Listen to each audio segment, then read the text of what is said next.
Hello, everyone, and welcome to Roll for Puns, Danganronpa. It's session 3, but before I hand it over to Nick, couple of things to go over. So, it is the final hours of our Extra Life charity donation drive. So, if you still want to donate, the link is still down there at the bottom. At this point, we have hit our goal of raising $2,000 for Extra Life, which means all three donation goals will be happening sometime early 2021. Me and Kyle will be doing a complete insanity randomizer of Majora's Mask. Me and Nick will be doing a Pokemon Soul Lock randomizer. Oh, I can't wait for that chaos. And then, once Denzel's new computer is built, me, him, and Nick will be doing Dokapon Kingdom. Oh, it's gonna be so much fun. I cannot You wait. mean 2022, right? What did I say? You said 2021. Like, it better not be 2021 tomorrow. It Listen, has been too bad of a year for you're that squeezing shit. that all in like right now. The year is about to Listen. repeat. the year was so bad I just want to do over. No, we're gonna wake up tomorrow. It's gonna be 13/1/2021.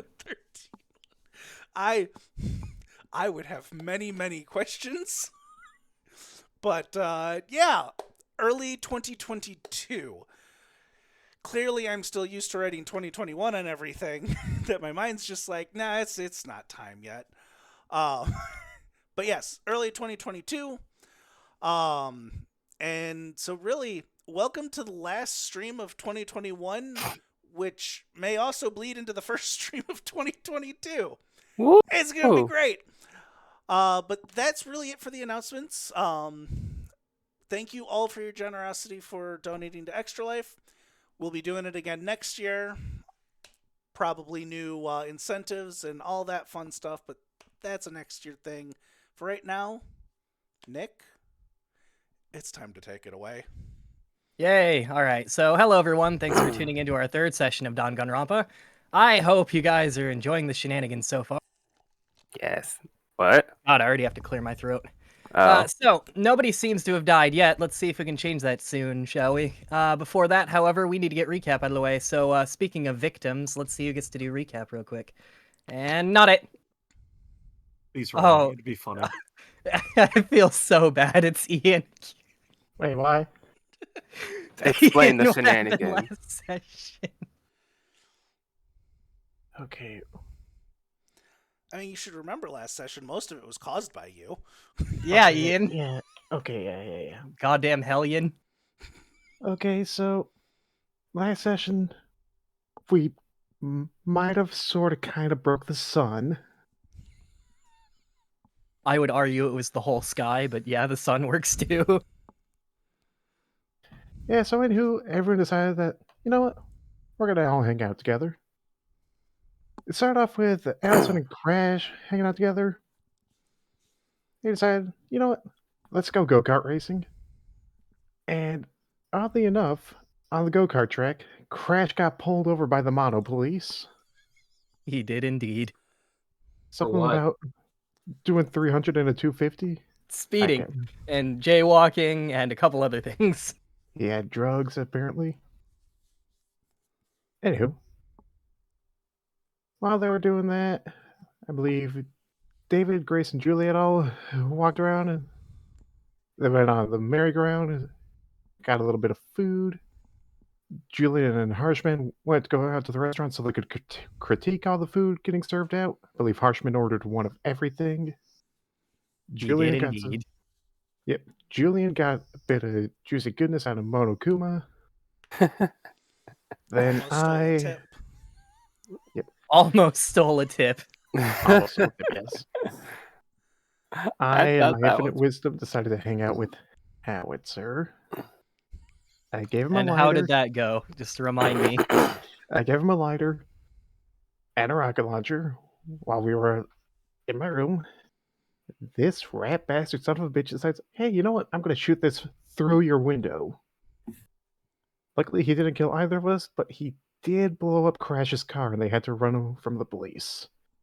They hid in a cotton candy cart. They hid in buildings. They hid in a pile of stuffed animals and acted as a mannequin, which somehow worked. Then we decided to hide in a bag for... I don't think there was any good reason for that. Then he decided, hey, there's another rocket launcher in here. I'm gonna take that. Then he walked outside and blew up the sky. And blow up the sky he did. Why did he blow up the sky, Ian? That's not important. Yeah, Anyway, whose idea was that? That's that important, okay. it was a group effort. Anywho, What the fuck? I was nowhere near that effort. I never said you were part of the group. Okay, Calm good. down. It was a group of 2. And I wasn't even there to stop it. No, Would you weren't. have? And then,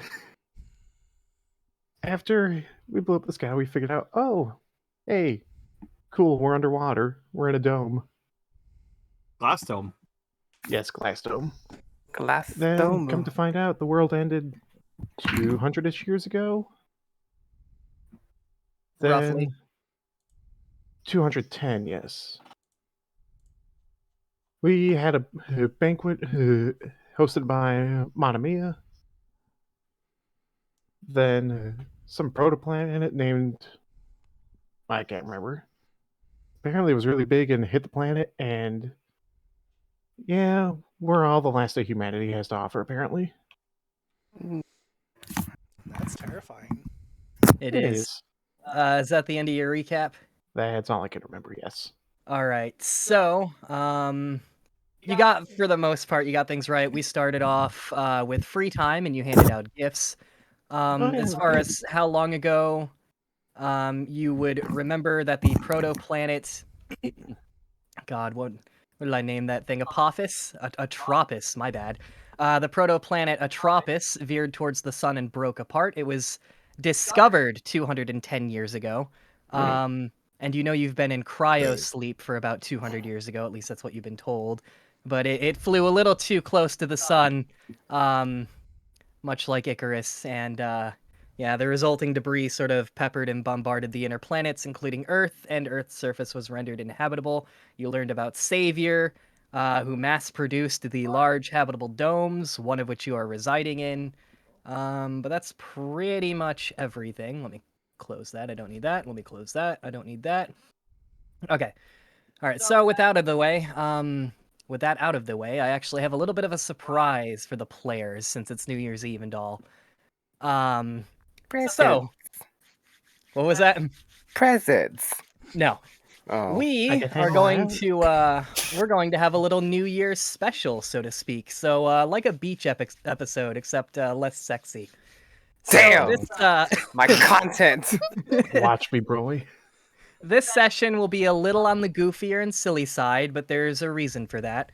This session will be the last that's like that for a while before things start getting serious, deadly Ominous. serious. And I do mean deadly serious. My goal is to really push the fact narratively that everything is happy and cheery, and this is definitely a place where you could happily spend the rest of your lives, etc., etc. The tone will shift drastically soon after this, though. So what I'm trying to say is enjoy this session. You won't get another one like it for a while. And hey, this will give you a tiny bit longer to hang out with your favorite NPCs before I callously start ripping them away from you one by one. Speaking of bonding with NPCs, I told you this all before we started, but if you briefly take a look at the notes section of your character sheet and look where it says bonds, you will see that I've taken the liberty of writing out the secrets you learned last session. This was mostly done for my benefit, as all of you have notes. Yay.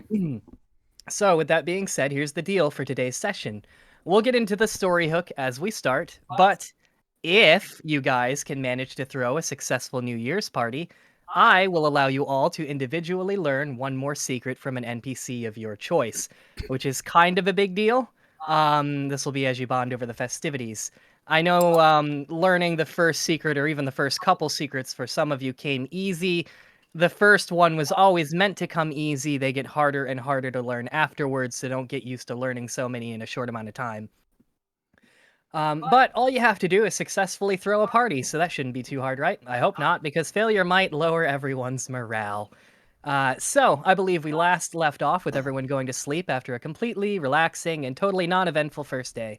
Do any of you wake up during the night to do anything? I doubt it. Get snackage, wander around, go on a murder spree. I didn't think so. All right. Nah, I've been on the phone for too damn long, so I'm going to sleep. That's fair. There was some calling that happened at the end of last session. I think I went over this with you already, Sean. Marionette would have called you... Mary. Ooh, Marinette. I'm getting too Damn it, confused. Allison. No, I said that right. Marionette. I said her name. Marinette. I know. Marinara. And then I thought I mispronounced it, so I was laughing, thinking of the same person you're thinking of. But anyways, where was I? Oh, right, Sean. So Marionette would have called you over the phone or knocked on your door, one of the two, and sort of told you everything that happened, what you missed. Which you already know pretty much everything that you missed, so that is that taken care of. So with that, I need a drink of water real quick. She seems forward enough that she would knock. Yeah. So yeah, your character has not really missed out on too much. I know you were sick during the banquet, so. Anyways, Yeah. as you all toss and turn in fits of wistful sleep, a loud ding is heard throughout your entire room, and a familiar voice rips through the once silent ambiance. Good morning, everyone! It's 7 a.m. You know what that means. Time to get your butts out of bed and get ready for the day, as will always be the case. Manamiya has prepared a large breakfast banquet in the dining hall. The South District officially opens in 1 hour. Have fun! And your rooms go silent, except yours, bud. There's something you and I have to get out of the way real quick, because immediately after Monokuma's voice cuts out, there's a loud knocking on your door. All right. Do you get up and open it? I go over and open the door. As you open the door, I am not fully dressed. on a scale of 1 to 10, how not fully dressed are you? I'm wearing boxers and maybe is there a shower in there? In your rooms, yeah, there's an individual shower in every room. Yeah. Boxers and a towel. Okay, so it could be worse. That's fine. As you open the door, you are greeted by Marionette. Her dark, wine-colored hair is damp, and there appears to be very faint rings beneath her eyes, drawn perhaps by a lack of sleep. She's already dressed in her usual outfit. She attempts to brush past you while uttering a standard good morning. Do you allow her into your room, or do you kind of block the door? I let her in. She immediately makes a beeline for your dresser and begins rummaging through all your drawers. It only takes a few seconds for you to realize she's picking out your clothes for the day. A few times, she'll even hold up articles of clothing in your direction as if mentally seeing how they fit you. She appears to be going for a color scheme that matches hers, so white, black. Eventually, she settles on a white t-shirt with black lettering that reads, "Alcohol isn't a problem, it's a solution." As well as black baggy pants with an abundance of pockets. Everything else is black or white. I'll leave that up to your imagination. She seems annoyed at your hat, which I don't know if you're wearing your hat, but she knows you're going to be wearing your hat, and I assume it's somewhere. She doesn't seem to mention it, just sort of eyes it in a sort of annoyed manner. She then hands you the pile of clothes that she picked out. I'll begin getting dressed, putting the hat on first. She sort of turns around while you get dressed, and she begins speaking. "Now, my puppet, what shall I begin cooking us for breakfast?"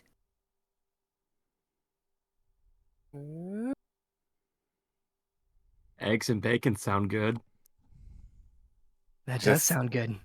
Don't question it. Are you ready for your Everyone in the instructions, my background. puppet? All right.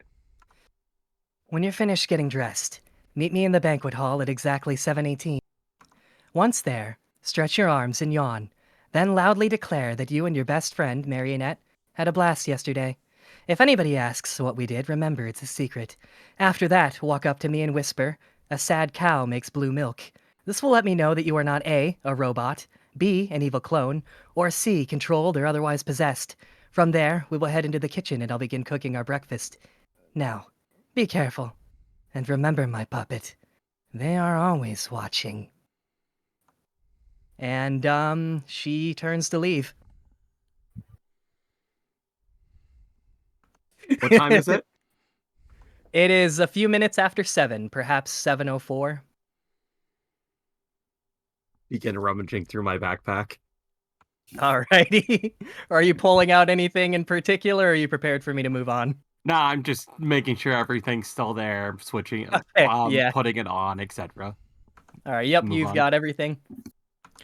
You can move on. Alright. So, from there, we're going to start heading down the list, starting with Ian. You just heard Monokuma's announcement. What do you do? Get up for breakfast. Alright, so you get up, get ready, and head straight down to the banquet hall?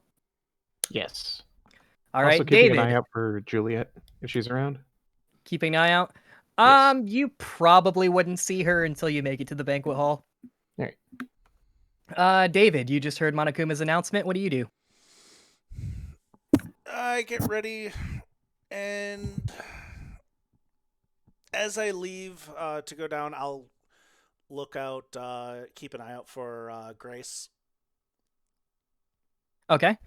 You'll see her once you get to the banquet hall. We'll get to that in a couple minutes. Allison, you just heard Monokuma's announcement. What do you do? I grumble and start getting up because 7 a.m. is way too goddamn early. There, I feel that in my soul.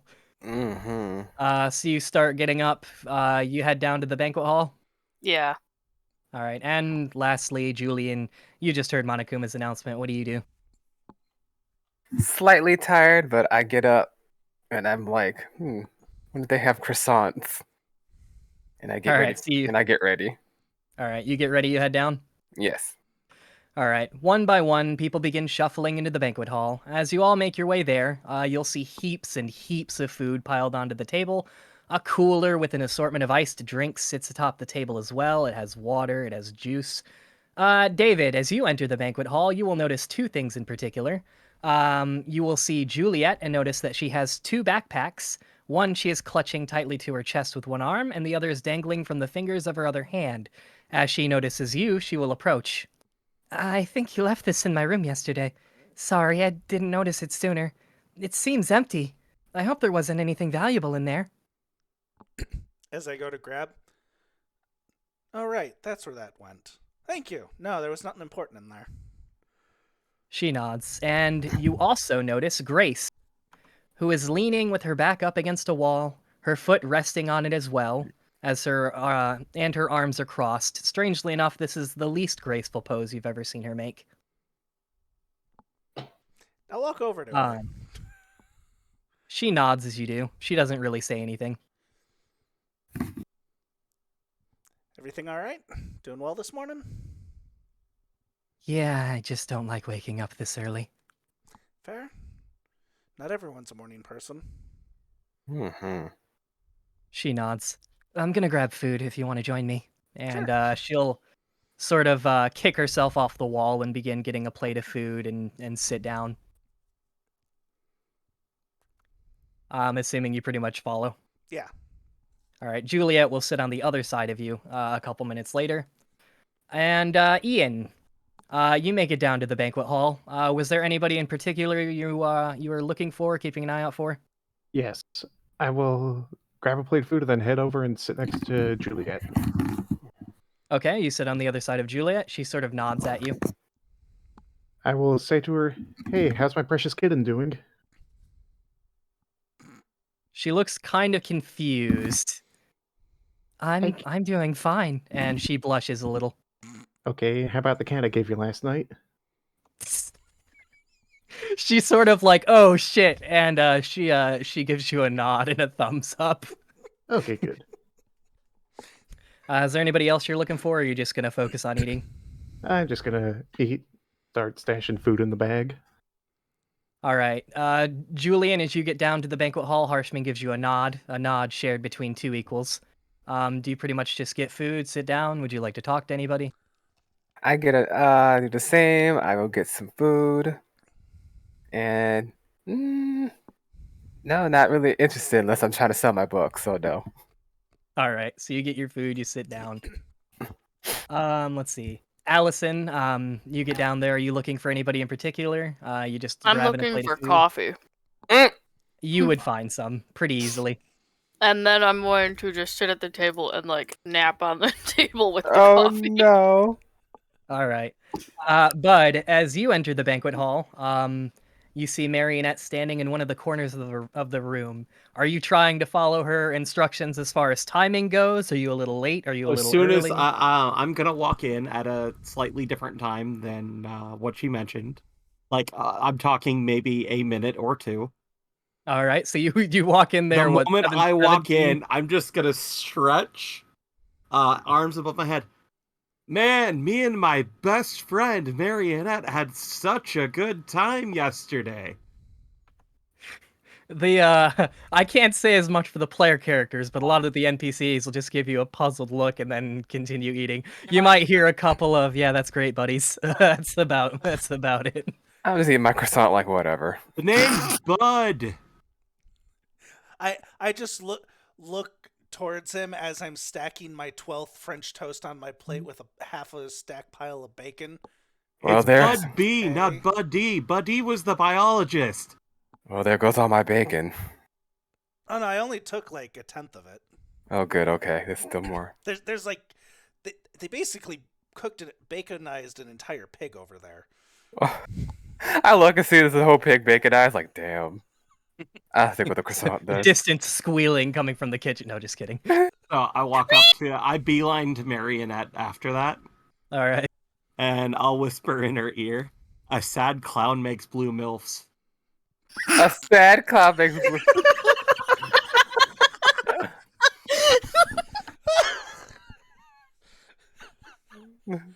You're either bad at following directions or you're an imposter. I'll find out which before the day is over.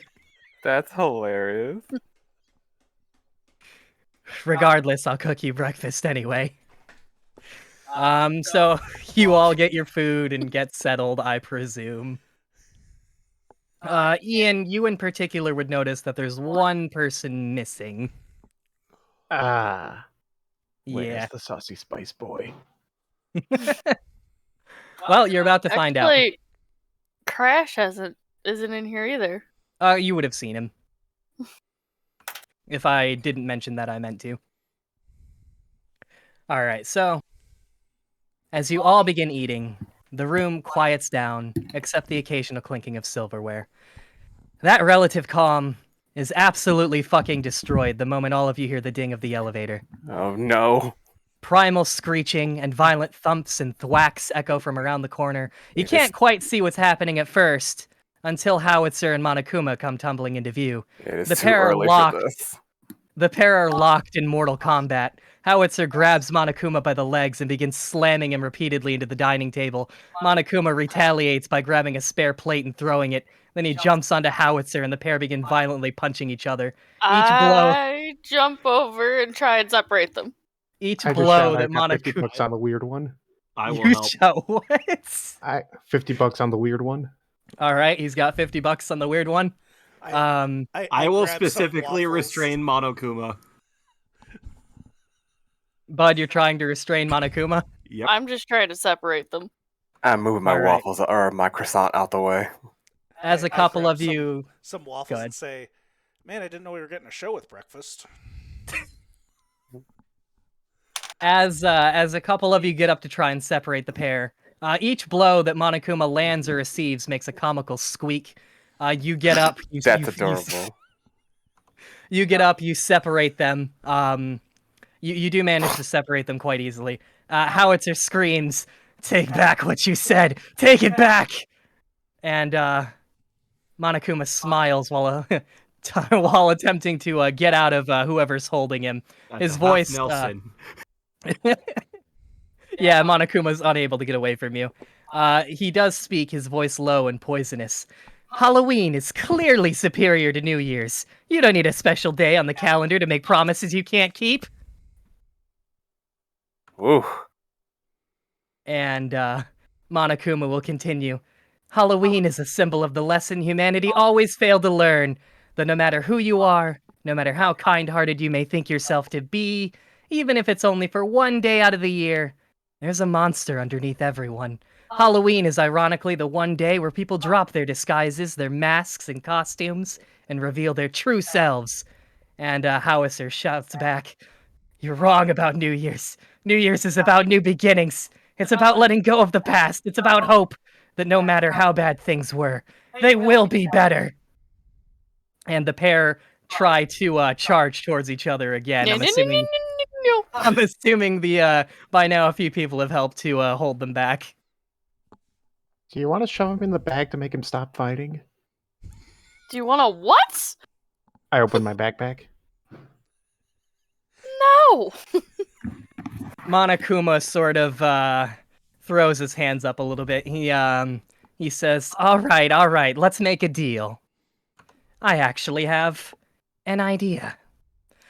I'll help all of you throw literally the best New Year's party ever. The absolute best it could possibly be. If it's good enough, I'll take back what I said. And I may even give all of you a little present afterwards. Howitzer says, "You're on." And he sort of looks to see if everybody else is on board also. I like presents. Okay, well that's one person. I do. If As it'll I- get you guys to stop fighting, sure. as I'm shoving pancakes into my mouth. Sounds good to me. The NPCs will generally agree. One or two of them might say it's a little bit of annoying, but you know, a party's a party, so. All right. A few moments later, not too long after the words leave Howitzer's lips as he says, "You're on," a loud crash is heard from around the corner. A second later, one of the stairwell doors is thrown against the wall and shatters into pieces. The slow pitter-patter of authoritative footsteps builds into a crescendo. Crash noticeably cowers. And I figured since you guys liked the Mono Police so much, I would Oh bring my them back God. for a session. Oh God. The first bear you see is the leader of the pack. Well, what do we got here? 3 mono bears wearing police uniforms around the corner. One large and imposing, at least a half bear bigger than any of the other robotic bears you've seen. Another bear, this one the smallest, almost feminine looking. These two stand behind their leader, a bear that doesn't look too much different than Monokuma himself, had Monokuma been through a few wars. Scars trace his rough frame, each telling a story you'll never hear spoken. His eyes are fierce and piercing, and a cigar hangs from his mouth. Monokuma appears to recoil and whispers to the group, "Crap! Those are the Mono Police! They're in charge of law enforcement!" The leader of the Mono Police eyes all of you before releasing a cloud of thick cigar smoke. "Well, a little birdie told me that you criminals are planning some kind of, dangerous and violent get-together. Well, I'm afraid that's not gonna happen. There's been too much law-breaking recently." He eyes Crash and Allison in particular. "So consider this your friendly warning. Any and all festivities will be stopped with excessive force. I know no other force, trust me. I hope I've made things perfectly clear." I hear this and instinctively I just point my fork, which has a piece of ham on it, towards him. How did you hear about this? We just decided this like 10 seconds ago. "Oh, I see and hear everything. See, there's a brilliant spy setup for all the police. It's really complicated. There's microphones everywhere. So you're crooked cops. Got it. No, we're not crooked. That's besides the point. Just no festivities, no parties. And especially," he looks at Howitzer, "no explosives." The Mono Police turn and leave. Once they're out of earshot, Monokuma speaks up. "Killjoys, look, if this party is as good as I'm planning, they'll change their minds once they see it. Until then, however, I suggest you all try to steer clear of them. It would be a real shame if they ruined things. Once everyone's finished eating, I'll explain my master plan." I'm assuming, is there any conversations you guys want to have, or do you all just Hey, kind of finish Monokuma? eating? Mm-hmm. You said we were down here for like a really, really long time, right? Yes, I did. Does that mean everyone here is over 21? It's a puzzled look on his face. He seems to be unable to calculate the answer to your question. It's like a fax machine noise. Yeah, pretty much fax machine noise.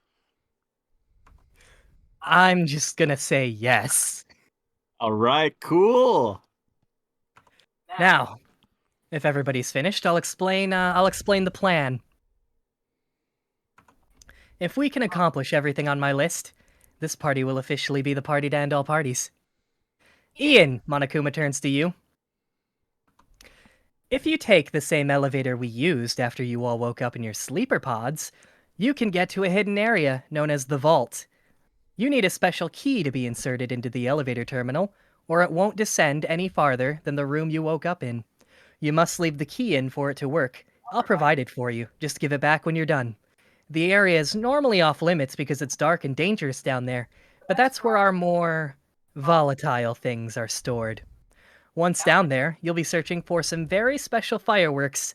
These puppies are high-powered cluster charges. Long story short, the sky will rain pixie dust, and they won't damage the glass ceiling either. Be sure to take one person with you. Traveling in pairs is the safest way to go. Monokuma then turns to Bud.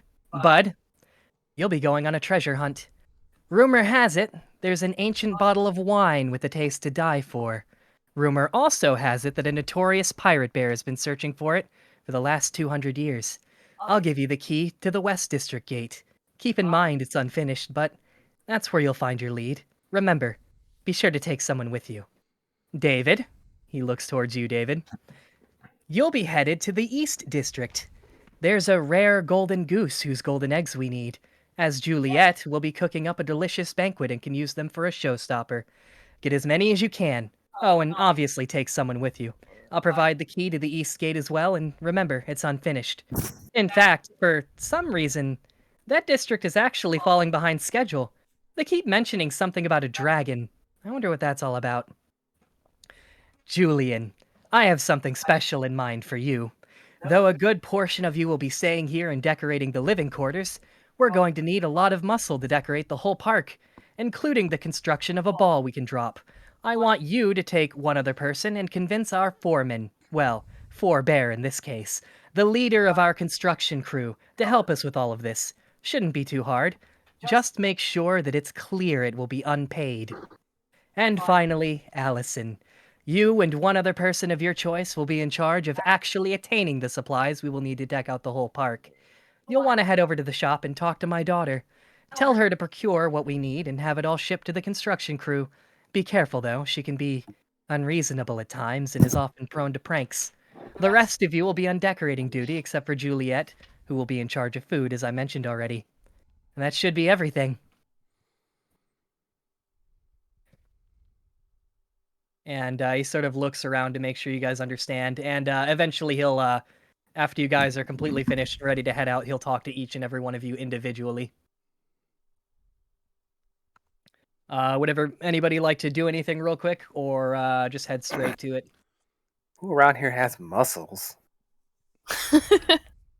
Who around here has muscles? Yeah, I need Howitzer? muscle. Bud. Huh? Howitzer and Crash, probably. You will notice Howitzer is quite bandaged. Damn. Crash, probably.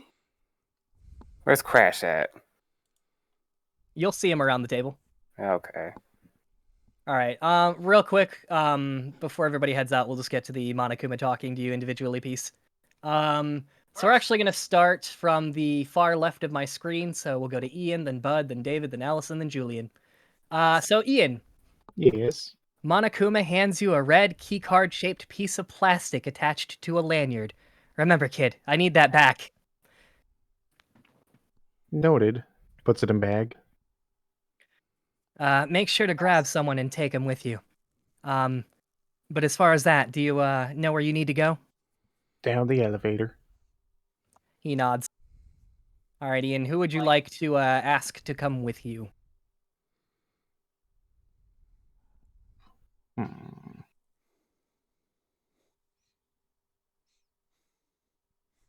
Juliet's busy, so I can't take that. She will indeed be cooking. She will be unavailable. I'm gonna say Castanet. You're gonna walk up to Castanet and ask her? Yep. All right, so you approach her. How do you Yes. ask, I guess? Hey, you want to help me go get these whatever fireworks they are? I don't trust Howitzer at the moment. Where would that be, actually? In some secret place called the Vault under where we woke up. Do we have to go outside for that? I was, yeah, we just have to go back that elevator we came up after we woke up. I don't really know about going outside. I was kind of hoping I could stay here and decorate. Um, but I guess if you want. I have a boat if you want it. That doesn't comfort me at all. Just the handle and not want to go outside. Do you say that out loud? Who? No. Okay. No. One sec.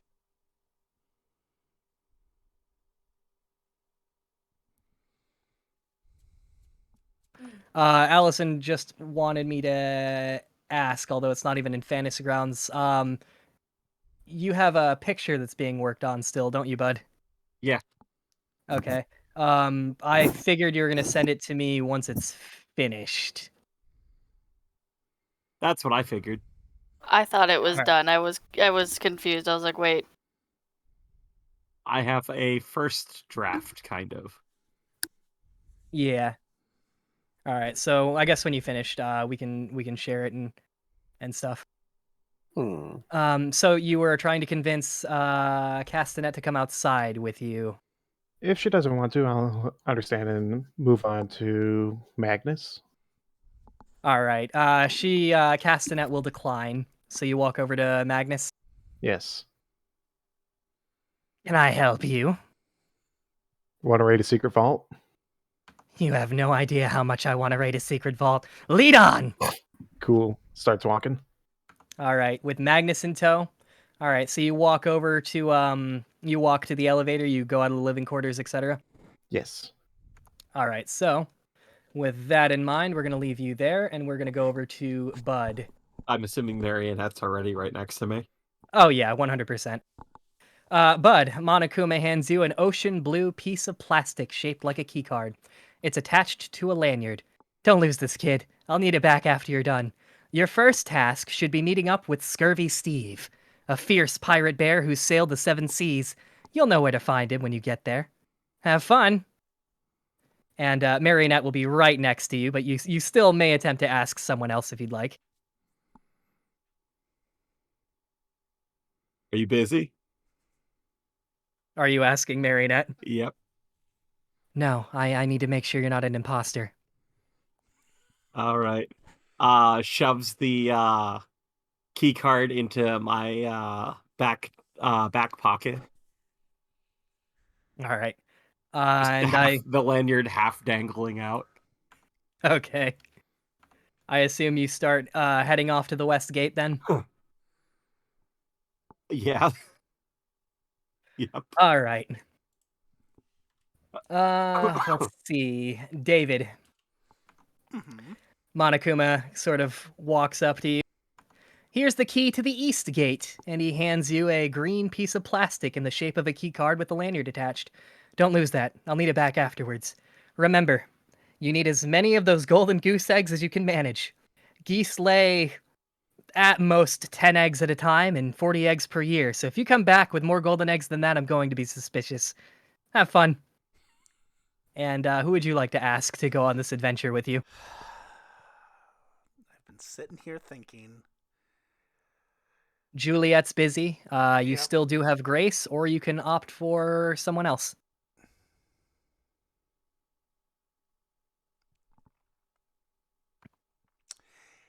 Yeah, I'm gonna double down and try and learn more about Grace. So I will approach Grace and say, "Hey, you wanna go with me to find some golden eggs?" It kind of sounds like it'll be dirty, but yeah, I guess that's fine. Don't and worry. she will agree I'll to do all accompany the I'll do all the picking of the eggs. She smiles as you say that. All right, I assume you begin heading off to the west gate then. I will stop at my room real quick and grab my foam sword. Okay, yeah, you might need that. All right, so you head up to your room, you grab your foam sword, you've got your backpack now, et cetera, et cetera. You head off to the west gate. Yes. All right. Julian, Yes. Monokuma speaks to you. You and one other person are in charge of getting us some extra help, as I said.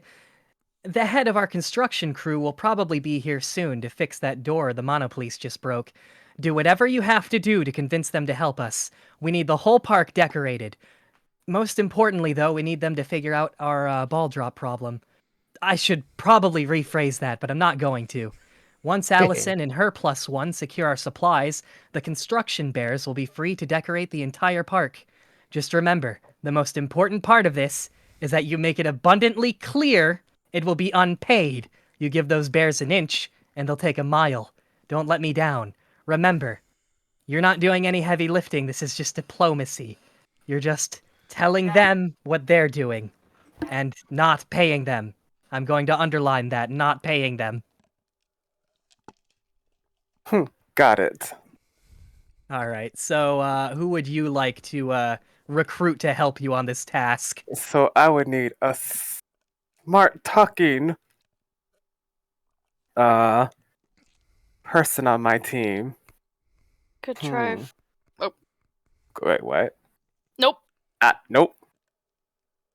Damn it, Allison. Let your lips slip.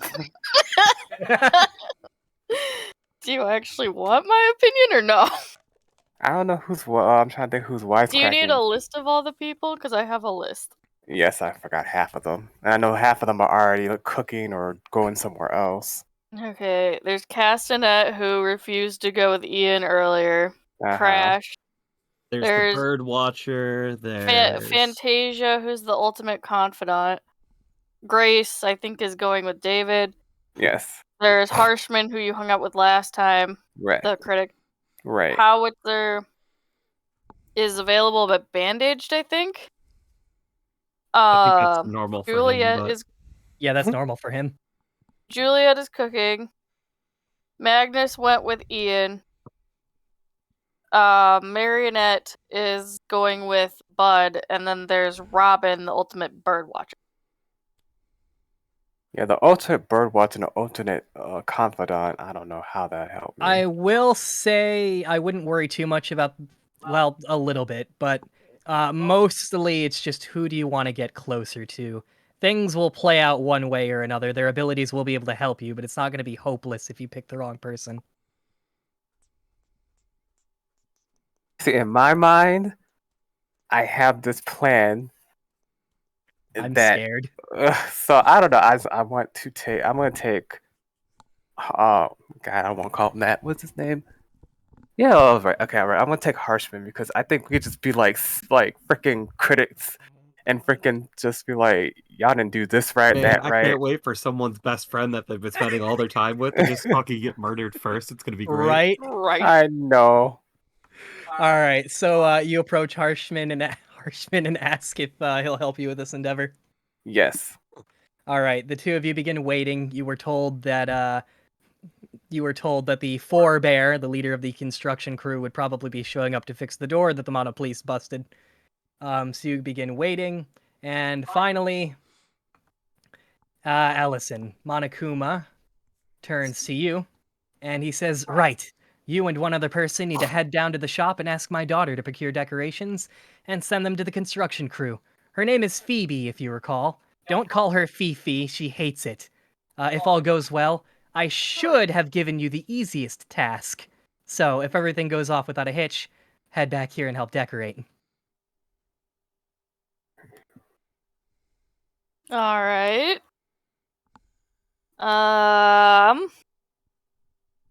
See, I was hoping one of you guys would pick between the three people I was stuck between, and none of you. Absolutely none of you. We are sorry. No, we're not. but not really. I'm gonna ask Fantasia to come with me. You're gonna ask Fantasia. Mhm. Alrighty. Let me actually open her character sheet that I'm not used to opening. Alright, here we go. I'm gonna have that pulled up. So you approach Fantasia. Mhm. As always, she's chewing bubblegum. And she doesn't really say much, but lets out a loud pop. I regret my choice and walk over to grab. I'm kidding. There's still time. I'm kidding. Alright, so you ask her if she'll accompany you. Mhm.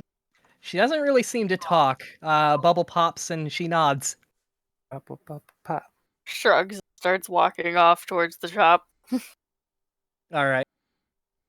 And that is everybody, right? Yes. Okay, so we are going to go back to Ian. Let me pull Oh up your boy. thing real quick.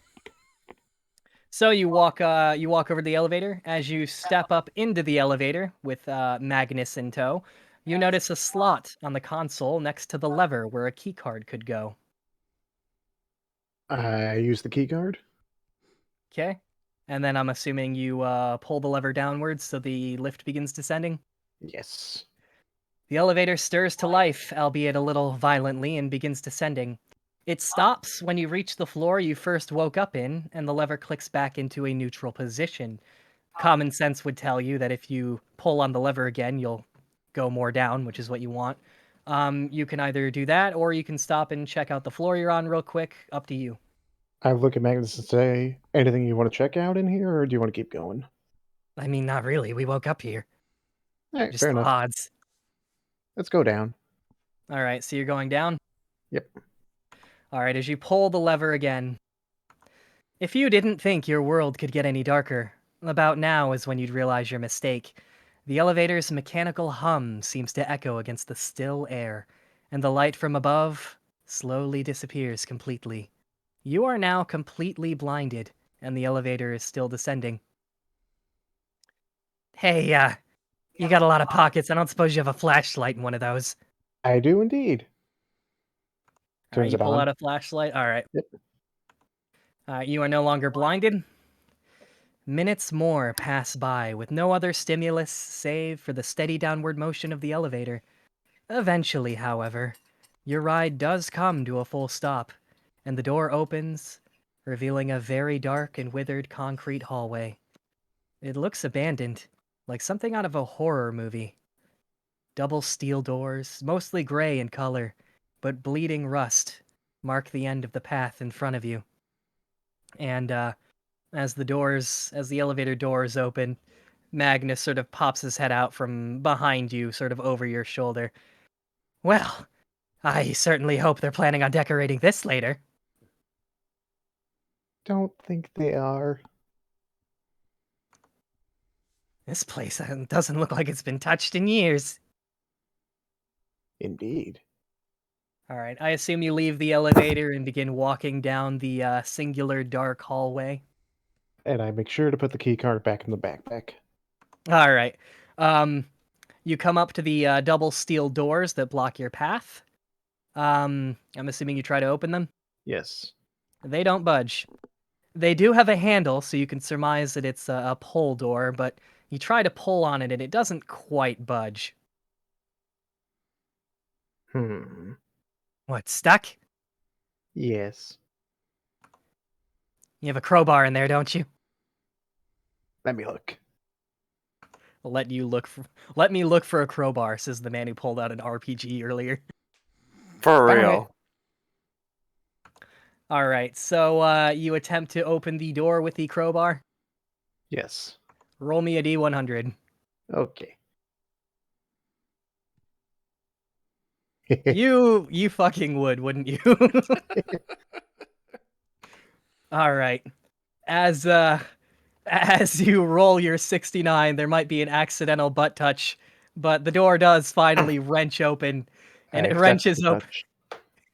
It wrenches open with a loud metallic screech.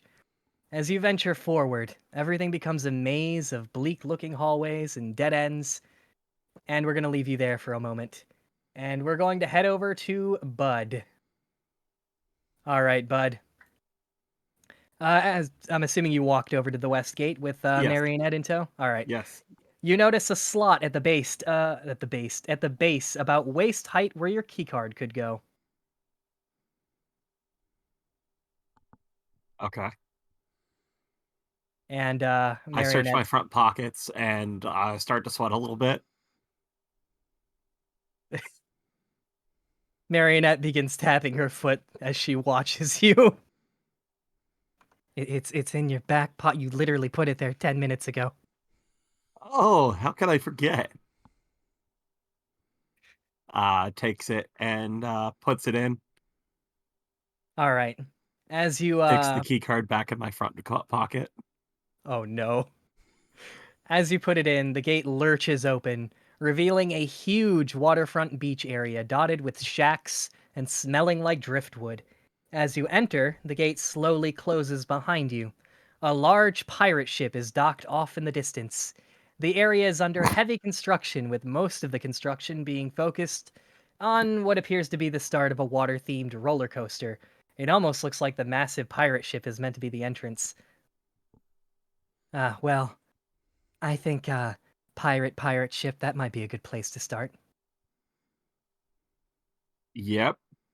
How open is this area, Nick? It's pretty open. Okay.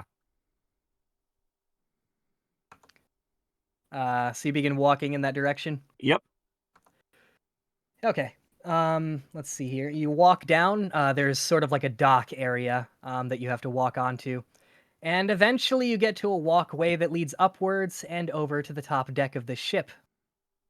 The top deck itself is empty. However, you see a sort of stairway down, and a loud, almost violent ruckus seems to be coming from that direction. Well, shall we? Go first. I was afraid you'd say that. She walks first. As you descend down further into the ship, the violent din gets louder and louder. You eventually come upon what almost looks like a rowdy bar area. Pirate bears with bandanas, eye patches, and wicked swords throw each other into tables and clock each other over the head with bottles of cheap rum. Suddenly, as both of you descend the stairs, they all seem to freeze and turn to regard your presence for a moment. And then they go back to their violent antics.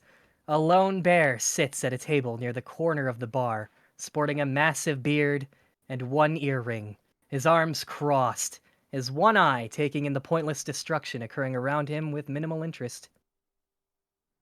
Go sit by him. You sit down at his table. Yep. Marionette sits with you. The bear speaks up. Yar, state your business. I'm looking for a salty son of a bitch.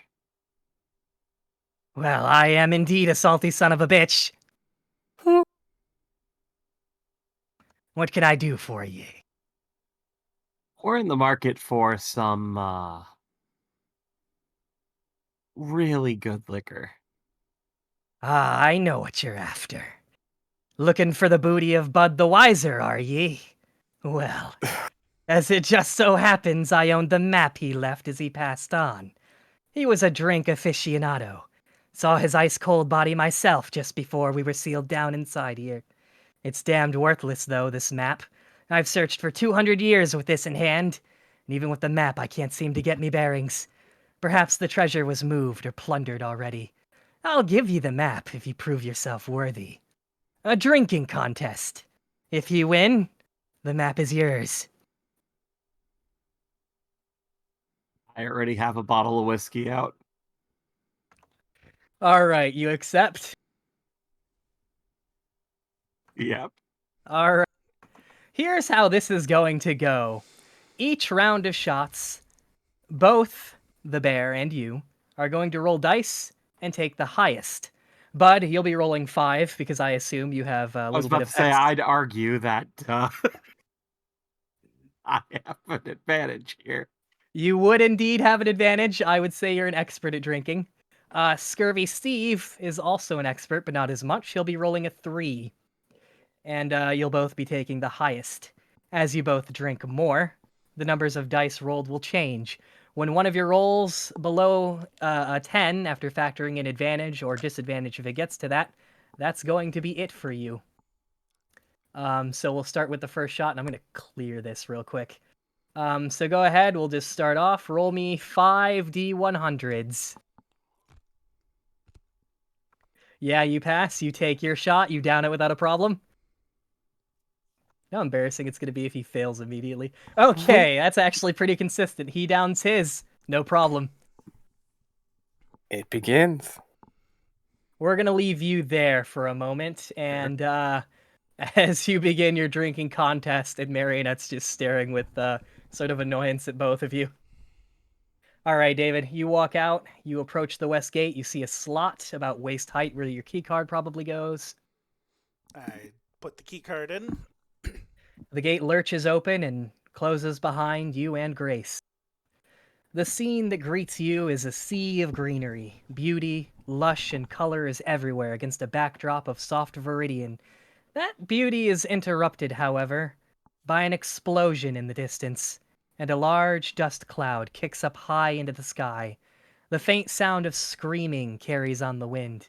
It seems to be coming from ahead, further down a dirt path that twists and winds through the foliage ahead of you. Grace will have a sort of WTF face. I think we should go take a look. Monokuma did say that this area was behind schedule, but clearly there's more to the story. All right, so you run after the direction of the explosion you heard? Yep, foam sword in hand. All right, you run down the dirt path.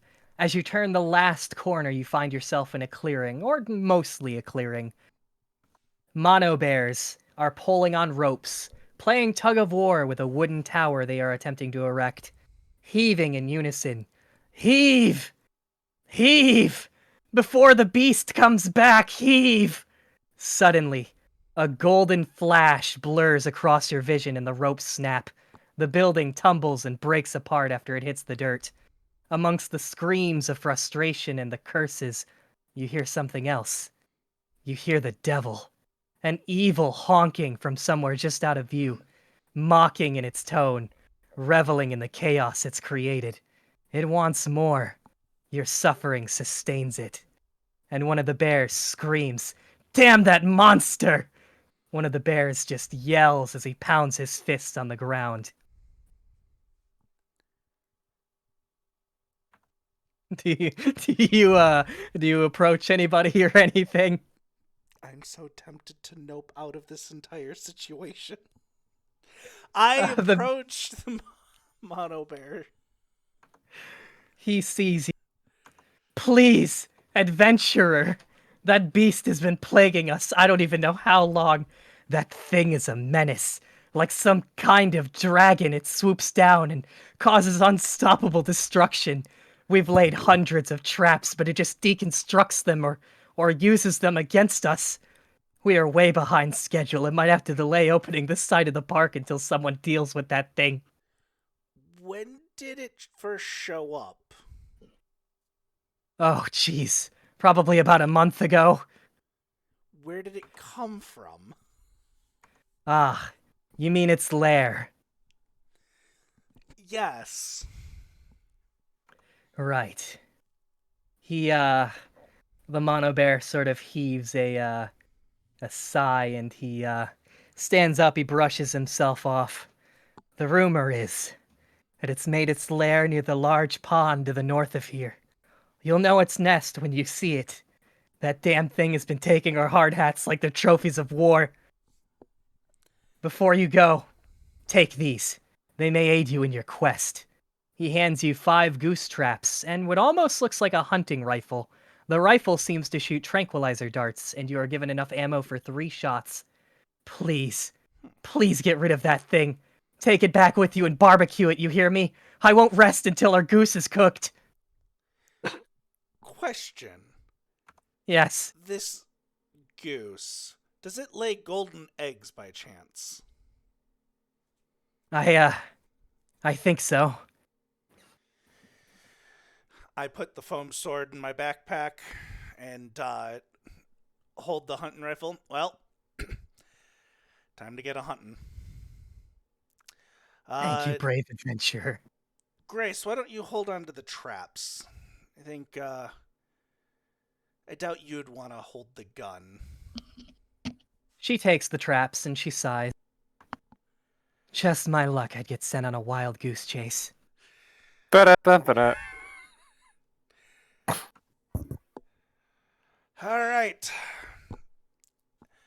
Let's see if my dexterity is high as I think it is. The Set bear, off. he points you in the direction of the pond. I'm assuming you head towards that direction. Yep. I head and I'm looking for tracks. All right.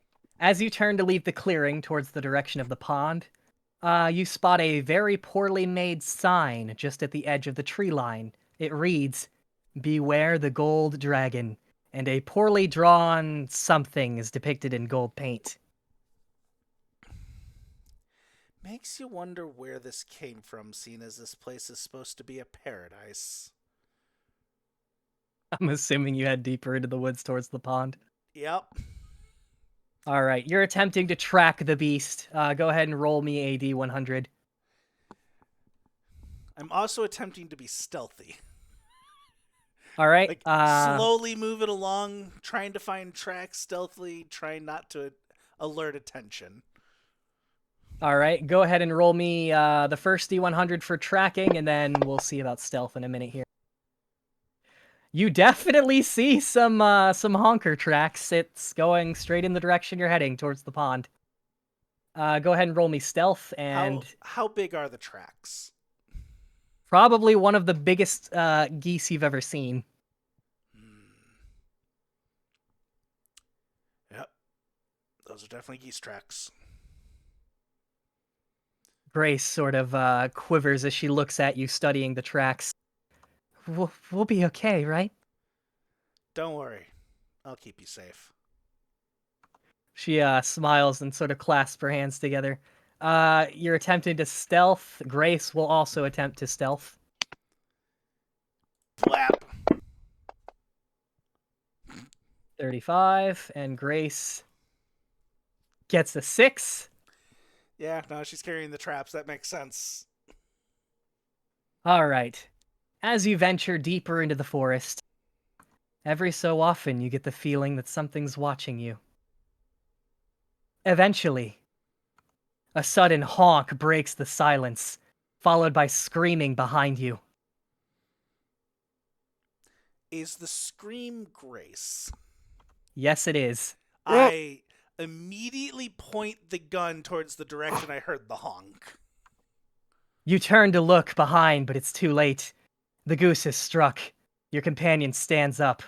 Both of you notice they're missing one of, Grace is missing one of her shoes. The goose, you hear it, just off, not too far from you, behind in a thick veil of trees as it runs into the brush. You almost caught perhaps a glimpse of it, but not really enough for a decent shot. And you hear a mocking honk.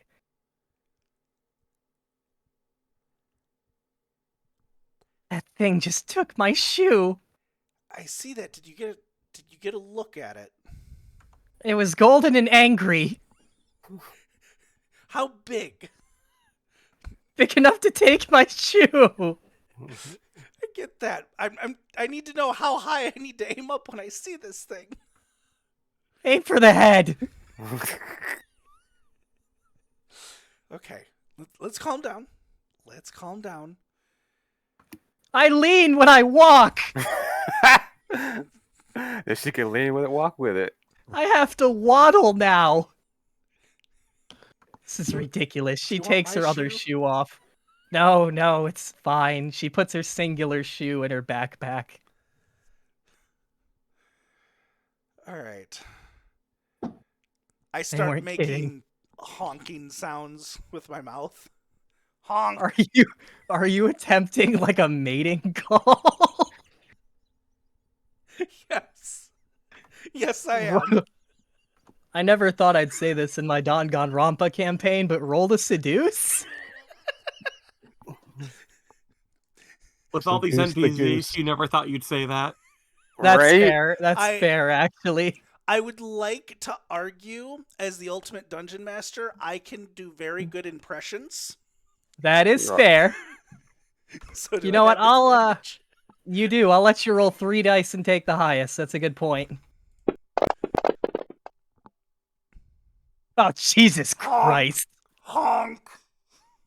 Honk! We're gonna get back to this in a minute. We're gonna go over to Allison. Oh I love lord. it. All right. You and Fantasia. You and Fantasia head over to the shop, I'm assuming. Yeah. All right. As you enter the shop, Phoebe is placing items on the shelves and unpacking boxes. Upon seeing you, she walks behind the counter. And she's going to speak. You've never heard her speak before. I need to take a drink of water. 1 minute. Okay. So, you hear this bear speak for the first time. Her voice, it's absolutely demonic. Probably the worst thing you've ever heard. It almost hurts your ears. As she spits out a small paragraph at you and your companion. And I'm only reading this little paragraph in her voice, so you know what she sounds like. But afterwards, I'm just reading what she says normally, so I don't hurt my throat or your ears. Okay. So, Ooh, I'm she curious. speaks a little paragraph. Come to sell your soul, mortal. You'll Oh. find much worth its equal here. Perhaps a personalized keychain would be enough to tempt your fancy. Oh my god, that hurts. Actually, your I- dad sent me here. Oh, did he now? Yeah. All right, and I'm done with that voice. But that's what she sounds like. Oh, that's And, perfectly. And why ever would my father send you over to me? We're supposed to get decorations. Ah, you seek party supplies, of course. Yeah, he sent us to get party supplies. And they can be yours for the low price of 10,000 monocoins. Put it on your dad's tab. I'm afraid my dad's line of credit is already maxed out. Damn. Your dad hasn't given us any money since we woke up, and he told us Well. to come here. It sounds like what you need is an income opportunity. And it just so happens I have something in mind. And by the way, Allison, I'm going to deeply apologize for this. I hate you right now. Oh, you're about to hate me more. There's a big event at the racetrack today. 100 Nicholas? 100 drivers take part in 3 separate scored events. The winner takes home 10,500 monocoins. The first event is a simple race. The second event is a sort of stunt jump to see who can jump the most cars. And the third is Destruction Derby. It takes 150 coins to buy in, which I'll provide for both of you. And take back if you win, which leaves 200 coins for the two of you to split. And in case you're wondering, the reason why this wasn't publicized beforehand is threefold. 1, none of you have the money to enter anyway. 2, the main point of this event is to calibrate the autonomous racing bots you'll be competing against, as well as gathering crash test data from the Derby event to improve safety measures, and because of that in particular, number 3, potentially hazardous activities aren't something we currently want to advertise. Anyway, does it sound like a deal?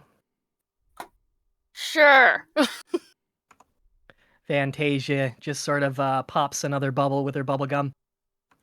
Excellent. You'll have to register and get all settled in.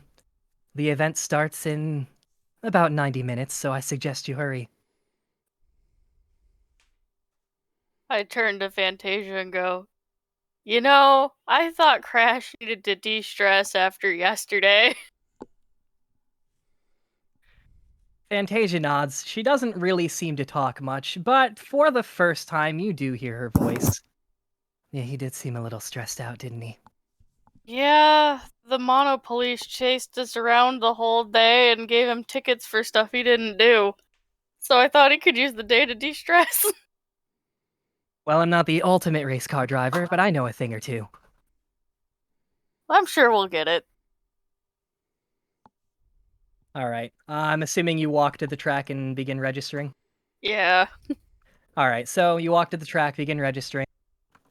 You need to pick out your racing number, which is any combination of 3 numbers that you want, the color scheme of your go-kart, and you remember last time that all the go-karts looked the same and didn't have numbers on them. Fantasia will pick a pink and white color scheme, and as far as the numbers go, all zeros. I will do obviously blue and black for the color scheme, and then all 3s. All right. Once you have all that out of the way, the attendant / mechanic bear asks you one last thing. Hey, how do you want your go-kart tuned? There's speed, handling, durability, and acceleration. We can make everything balanced or change things up. What do you prefer? Oh, I'm gonna go balanced. You're going balanced? All right. He checks something off on his little notepad.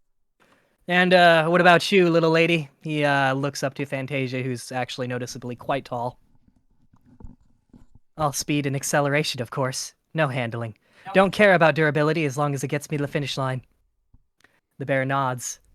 This woman's after my heart. All right. Some time passes, and you are led to the starting line. Your go-kart is already placed in its starting position, its paint new and slick and shiny. And some pit bears start strapping you in. You hear a whine coming from where Fantasia is. Guys, don't you think something's missing here, like my goddamn steering wheel? A mechanic bear checks his clipboard for a moment. It says here, all speed, acceleration, no handling. I don't know what to tell you, pal. Maybe Jesus took it. Wow. Wow. Fantasia growls before sitting in the seat of her go-kart, and she begins muttering to herself. From the corner of your eye, though, you do spot another familiar face. You want to take any guesses? Is it the Mono Police? You actually got it. I was expecting you to say Crash, but yeah, you I got was it. too, but yeah. Well, no, he was decorating. Yeah, he was Yeah, that decorating. is true. One of the Mono Police bears, the short feminine one, is climbing into a blue and white go-kart with the numbers 911 painted on the side. I I love how you set up so many of these goddamn jokes just for I this did. shit. I did. You have no idea. It hurt. I've got but I some love it. idea. She notices you at the same time, and as she does, her eyes seem to narrow. And she speaks to you. Come to get your ass kicked, civilian. Her voice is robotic. Apparently.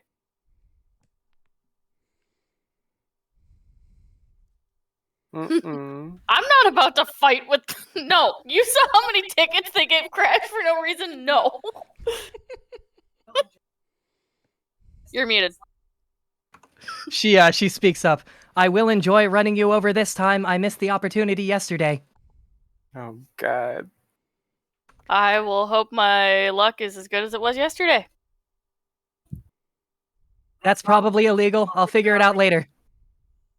Eventually, the sound of go-karts begins drowning out any ambient noise, and not soon after, the announcer begins addressing the crowd, thanking them for coming, and finally the countdown starts. Once it reaches 0, the sound of screaming tires drowns out everything. So here's how we're going to do this. I'm going to clear this. Actually, I'll leave that up there because I'd like to remember that David rolled a 90 to seduce a fucking goose. So we're going to do this a couple laps at a time. Go ahead and roll me a D100 to see how you're doing in the race. Can I roll 2 because I was racing before? I guess you would have a little bit more experience. I guess I'll allow it. I needed it. See? Nothing. Well- I'm doing terrible. Here comes Fantasius. Please. No. Oh no. To Nick, be why? fair, she doesn't have a steering wheel. She doesn't Yeah. have a To be steering wheel. fair, she doesn't have a steering She wheel. doesn't have a durability, steering so she wheel can't and even- did better than me. She doesn't even have durability, so she can't has- bounce off the walls to victory. She has enough to get her to the finish line. Here comes, you didn't learn her name yet, but, Officer Rush, if you managed to see her badge. She's gonna roll she's- like a 100 now. She's gonna roll Here's- 3. Here we go. Here we go. I hate everything. All right, so as the sound of screeching tires drowns out everything, your go-kart takes off with a lurch, and Fantasia's a little bit behind you, and all of a sudden something slams into your go-kart. You notice it's the police officer. You see the very distinctive 911, and Officer Rush. You see her little name badge. She's gonna attempt to slam you the fuck into the wall. So go ahead and roll me another. Yeah, go ahead and roll me another D100.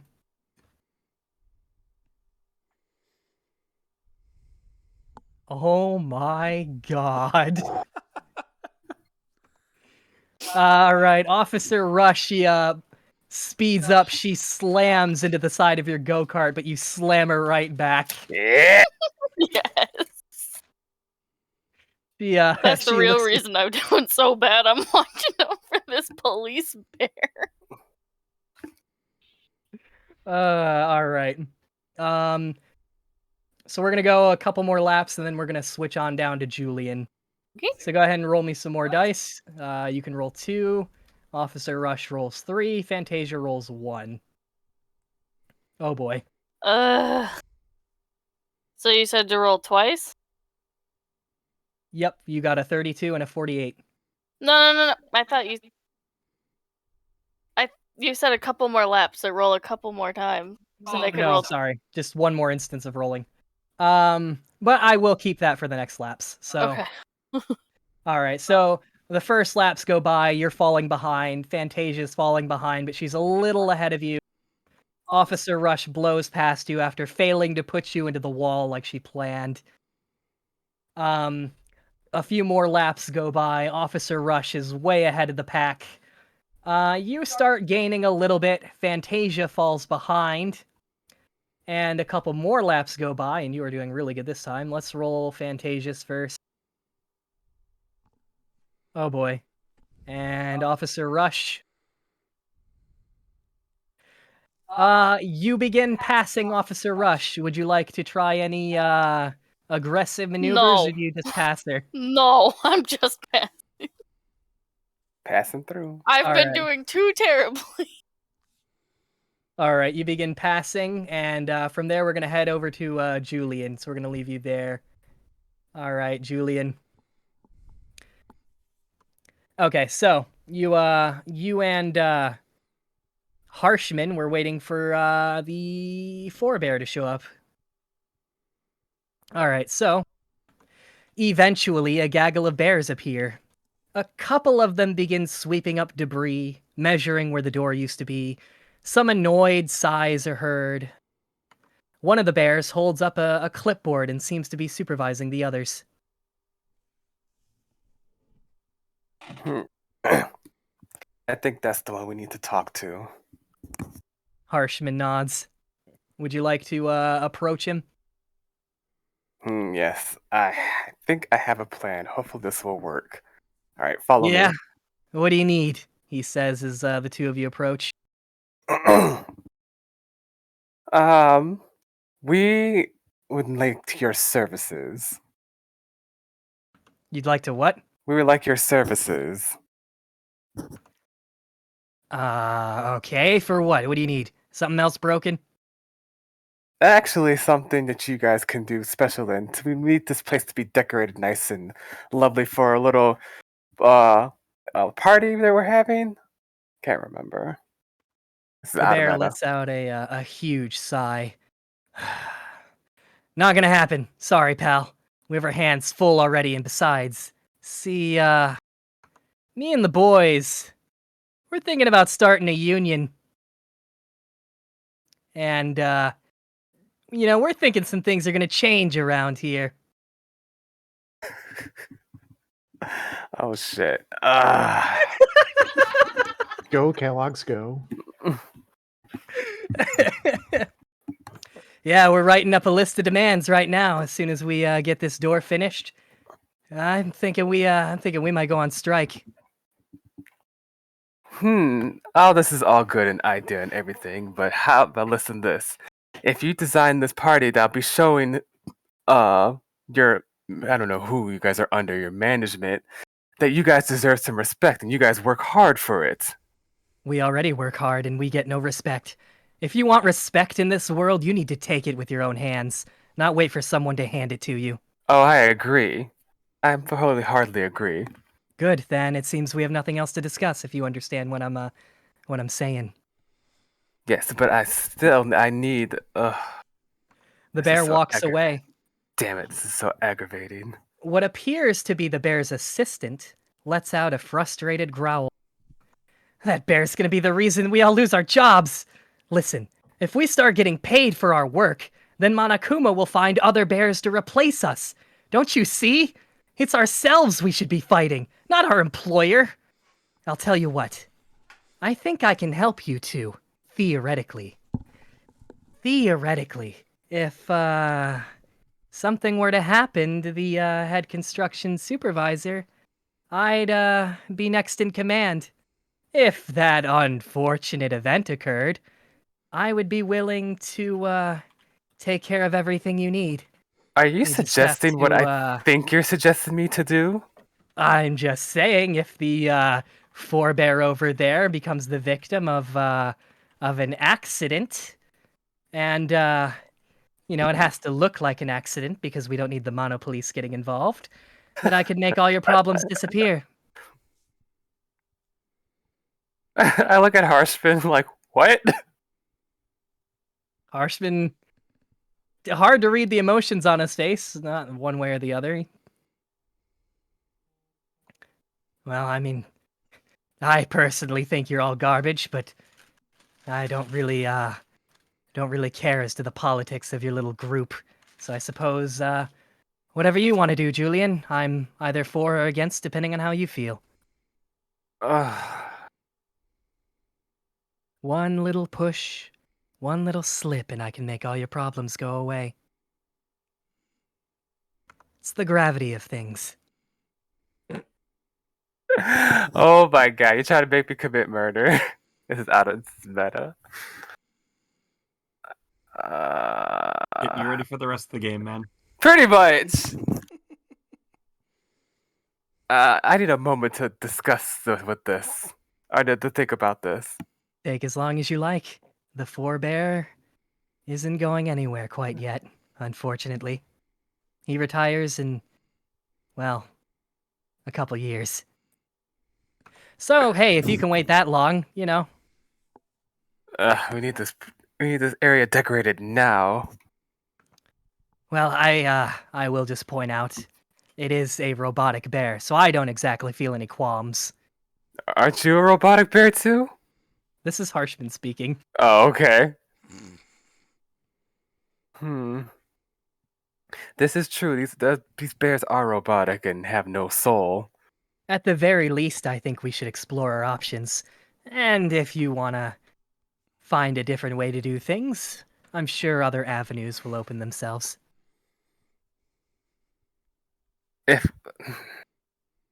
Now, hear me out. Mhm. Let's just say I don't want to necessarily be responsible for that robotic's harm, but let's just say something was placed somewhere that he tripped over and fell, and then we were looking a different way. Maybe I could live with myself, or at least write a story about it. You're still talking to Harshman? Yes. I don't really care either way. It's just a robot. I have no problem dismantling it. Alright, I go back to the second in command, the The assistant. Alright, what would you need us for to do? Well, I don't exactly have any ideas in particular. But I suppose I can at least help you out as to how to start. He goes over to a window and he looks out. Yeah. Yeah, come here, look. They're forming. And as you look out, you see a crowd forming outside the living quarters. You see a couple of picket signs. Look at those bastards. See, I don't know a surefire way to do it right offhand, but if you get close to them, make them trust you. Really, that's all you need to do. Opportunities, they tend to present themselves. That's my advice. Hmm. Go down there and tell him you wanna join his side. Spend a few hours protesting with him. Get him to I look. trust you. I look at my clock. I see I do have a few hours before I get everything settled. Yep, you've got plenty of time. All right. I make my way down there. All right, you make your way down there with Harshman in tow. I make my way down there to like be like, hey, let me help with the protest or whatever. All right, so you walk down the stairs, you head outside the administration building where they're all gathered. Mm-hmm. You notice a large crowd of mono bears holding signs and chanting. One has a megaphone. Monokuma is in there. He's really, really unfair. We won't stand microaggression. He's done ruining our profession. The leader, or forebear as he is known, seems to be leading the chants with his megaphone. And as you get closer and you hear the chant, Harshman loses his temper a little bit. Curse them! How dare they attempt to untether the weight of their existence from the capitalist machine? How dare they have lives? They don't need at-home families when they have work families. And while I'm at it, what use is a living wage to a robot? I know what we must do. It's just like the assistant said. Let's get close to them. Pretend we're on their side. And then when the opportunity presents itself, we strike. Well, if only I could just take their jobs away from them and give it to the assistant. But yes, let's try. All right, so you walk up to the the forebear with the microphone or megaphone. Yes, and and I want to. So I walk up to the bear with the megaphone, and I ask him can he sign this piece of paper for me? Because I want an autograph. All right, you ask him to sign a piece of paper. Yes, because I'm thrilled for what you're doing. Can I have an autograph? Oh, sure. He scribbles on your whatever you hand him, piece of paper, notebook, whatever you hand him. Mm-hmm. Completely unintelligible. It seems just like random lines. They're robotic bears. I'm not surprised. So, how about you join us over here on the other side of the fence? Sure, why not? Do you have any picket signs? No, but we can make some. What do you want him to say? I'm trying to think of something clever. Just write literally something clever. Or like something like this this job is despaired. I don't know. Okay. Some bear pun. All right. Well, Harshman will write on his sign, this job is unbearable. Here we go. There we go. And you write something clever on yours. Okay. All right. With that, I'm actually going to take like a 60-second break. I have to go to the bathroom so bad. Oh, that. Why don't we take like a 3-4 minute break then? That works. All right. Hey. BRB. All right, All chat. right. We'll be back in a few minutes. Bye. Go to the void. Oh shit. God damn it, David. It's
And that's when I asked Grace, I was like, how big is it? And she's like, big enough to take my shoe. I'm like, that's not helpful. I need to know where to aim. High up, down low, middle of the ground. Shooting a horse or a rabbit? No, about average geese size. Okay. Is everyone Slightly back? larger for a goose, by the sounds of it. I heard Ian. I haven't heard Denzel. Denmazel. He's probably grabbing was, stuff. He woke up and came straight here. Or he's pooping. Or he's pooping. I was telling Jesse, I was like, Denzel seemed a little more against the whole murder that bear thing than I would have pegged him for. You I pegged him? was like, I figured you'd be right on that. I'd be like, yeah, kill that fucking bear. Average goose size is up to 43 inches long. Are we talking about wingspan? I don't know. I think Jesse heard us talking about goose and Googled it. Fair. But what's the average size of a golden goose? Look at the Willy Wonka movie. God.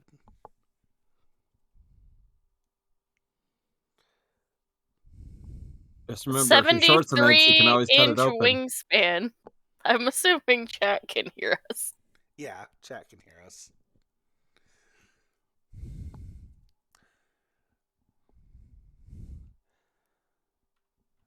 So yeah, around there, a little bigger perhaps. Okay, so then I have to aim low. Man, that bird guy would have been great for this. Yeah. I was thinking Yeah. about that myself when I was making this. Yeah, I was sitting there thinking he's going to choose the birder. Nope. He went with the ballerina. Look, you know what? I tried to be logical and look where it got me. Yeah, that's funny. My bad on that one. I felt bad when you didn't take Crash. I was like, I was like, I gotta go talk to a shopkeep. I'm sure it's gonna go awry somehow. But, logically speaking, I should grab someone who's probably good at talking to people. So the ultimate confidant. I've been taken hostage. so, a couple things. If Crash had gone with you, he only would have gotten his advantages on the first one because he's a racer, not a, I think I told you what all the 3 events are, not a And- car jumper or a destruction derbyist. Let's be Yeah. honest. He would have said the same thing as Fantasia, so he would not have had a steering wheel either. Yeah, 100%. Sean knows me. Or brakes, because he'd be I one was like- speed. I was like, I made this joke. I'm not throwing it away. Also, Fantasia is probably better at being talked to than talking, but I guess a I little was better. logicking, okay? She might be talent able to is- get information out of someone that, Exactly. Yeah, that is true.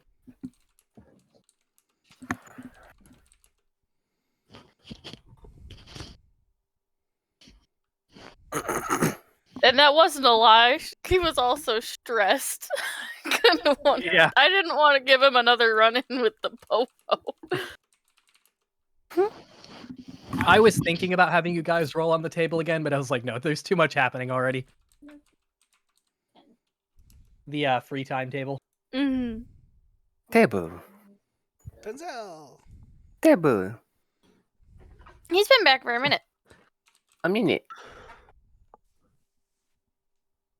So Minute-chan. That means we're all ready to go back in? Chan. Okay, dokie. Charmander. All right, everybody's good. Yep. Can we Ian's talk about quiet how now. I rolled a I'm not 1 quiet. on a D1? 1 second here. It's fine. I rolled 90 to seduce a goose. Yeah, can't wait till we get to that. That'll be interesting. Okay, so let's see. Where was I? We just finished off with Julian. You have decided to join the picketers. You'll be picketing for a few hours from the sounds of it. Yes. All right, Ian. We head to you. I don't know if you've noticed this, Ian, but everybody else is having happy fun time. Yeah. Everybody except you. All right, so you just opened a door, if I recall. Yes, and it's a maze of things. Yep. So, oops. There we go. So, I'm going to be doing a little bit of reading here, but the door finally wrenches open with a loud metallic screech. As you venture forward, everything becomes a maze of bleak-looking hallways and dead ends. Some end in storerooms filled with vats of strange chemicals. Other rooms seem to have mechanical parts and various other electronics, most of which spark and hum with electricity. Go ahead and roll to navigate, and Magnus will also roll to navigate. He'll be attempting to help you as you try to navigate this maze-like structure underground. Eh. Holy shit. You weren't really supposed to do that on the first try, but that's fine. All right, 89. You pretty quickly, unfortunately, find your way to another storeroom, not much different than the others you've seen, except this one seems to mostly hold various powders and reels of det cord, among other explosive accessories. Most of what you see is either inert or in useless shape. The other strange thing you notice is a broken and discarded monobear in a heap on the floor. Its mechanical innards leaking from the top half of its body, which rests in a small pool of dried air. You have no idea where the rest of it went. Would you like to search for fireworks? Yes. Okay. Go ahead and roll, and Magnus will also be helping you look. So let's see what you get. 52. Let's go ahead and see what Magnus gets. Well then. Okay. You begin looking. Magnus immediately spots them. Well, I'm pretty sure this is what we're looking for. And he pulls out a box with quite a bit of fireworks. It's pretty heavy. So, wonder what the deal with that thing is. And he gestures over to the mono bear on the floor. Don't think it's, like, alive or anything, do you? I can try and hit it with something. See if it wakes up. I mean, I'm always up for hitting things with sticks and whatnot, so if you want. Looks too bad. It's not a stick, but I'll hit him with this. I'm hitting him with the steering wheel labeled Jesus. You know, I think someone's looking for that over in the racetrack.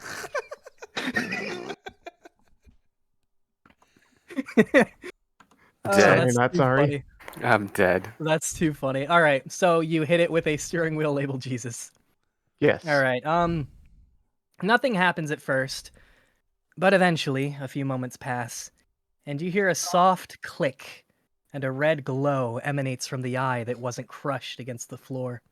Its blood-red hue illuminating the dust that hugs its own shattered body.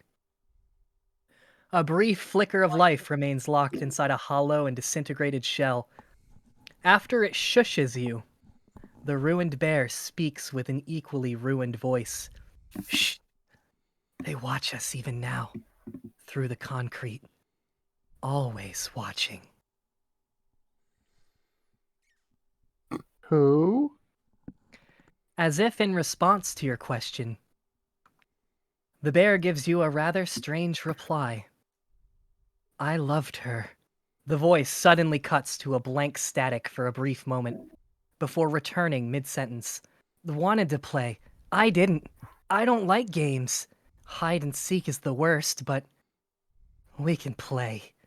One last time. And the red glow of its eye slowly begins to dim, until vanishing completely. And the bear remains lifeless on the floor yet again. Okay, Magnus, put the booms in the bag, and we're Yeah, leaving. we're gonna get out of here like right now. Put That him in the was bag. very Put him in the creepy. bag. Put him in the bag. He puts the fireworks in your backpack. Seriously, what was that about? I don't know, but I am running towards the exit. Fair. As you turn to leave and find your way back, you notice the bear's gone. And you don't see it anywhere. No. Hell to the no. All right, so you turn to leave and you're attempting to find your way back. Yes. Go ahead and roll. Do I get to roll 2 since I found it so quick last time, or no? Yeah, that's fair, actually. Yeah, I'll allow it. Oh, Well, Luck Magnus is gonna betrays have to you. roll. Your luck does betray you. okay. Magnus gets you close, but not quite. As you two are wandering the maze-like halls, you're not sure if it's your imagination, perhaps just fear, but sometimes you almost think you see an eye, or a blur, or hear a scraping noise from just behind you. You're not sure if it's just stray machinery, or perhaps your imagination. And we're going to leave you there as you are stuck navigating that maze over there. That is some FNAF shit. Well, if it's even it's even better, Nick. Now it's they found their way in easily, and now they can't find their way out Mhm. Yep. after the scary shit. There you go. You still get to do your fun stuff. I should have left a trail. That's should have put it. You have enough all shit, right. you could have done it. Yeah, that You're is true. right. He probably has. I some one guarantee of them you, most breadcrumbs. of it would have been gone or moved. Ooh. Do do do. All right. We returned to Bud. You were in the middle of a drinking contest. Yep. I believe we had rolled for one shot. My God, that 96. All right, here comes his second shot. 86. He does almost as well. He rips it back, slams the shot glass on the ground. You're gonna have to do it a lot better than that to beat me. And I'm orders just gonna another turn round. to the bartender. Can we get something stronger? The bartender nods. He ducks under the counter for a moment, and comes back up with a sort of special looking whiskey bottle. And he begins pouring a new alcohol into your glasses. And this time, roll me 3 D100s. And he's going to roll 1. I'm going to take a quick look and sniff. Basically, before I down it, I'm taking a quick look to see what might make it different. If it's just more potent, or if there's It's just more potent. The flavoring's a little different too. It has Ooh. a little more of a vanilla flavor, perhaps. The ingredients Ooh. used were a little different, but again, what gives it that kick is literally just a higher concentration of alcohol. okay. As he downs it, he succeeds. So go ahead and roll me 3. Yeah, sorry. My taskbar is being a pain. Oh no, your taskbar's drunk. Your taskbar had one job to do, a task. Double All right. 62. Don't mind me as I eat a Star Crunch. Yeah, you down yours, no problem. I want one. Marionette's just sort of holding her head in her hands as you two are just pounding shots. I'm gonna get more and more buddy with him with each drink that we go down. All right. You certainly are a meister of the drink, aren't ye? You seem to be able to hold your own pretty well too. Yeah. Me ex-wife used to say the same before she left me. Then she came back after I won my last drinking contest. I'm celebrating, you see. And another Well, we round. don't have to tell her when you lose this one. He he gives you like a "oh, we'll see" type of look. All right, so this time, go ahead and roll me 2 D100s, and he's also going to roll 2, but you're going to take the highest, and he's going to take the lowest. So let's see what he rolls. Whoops, my didn't roll as many as I should have. But that's fine. He succeeds. You also succeed. This is you're quite a competitor, I see. All right. And one more round of shots. You're going to be rolling 1 D100, and he's going to be rolling 3. Oh, this is where I fuck up, guys. Oh no. No, he rolled a nat 1. Oh my god. Sean! What the fuck? I got Wow. your other 99, Nick. You do. He slams back his shot. This stuff's weak, and immediately his head slams onto the table. Oh no. Oh, I take the map, I go to the Okay. bartender, and give him a handshake because it was some pretty good stuff. The bartender shakes your hand. Marionette asks to see the map real quick, as she noticed something, and she wants to see if you notice it as well. All right. So he said that no matter how hard he tried, the map didn't help him. Want to take a guess as to why?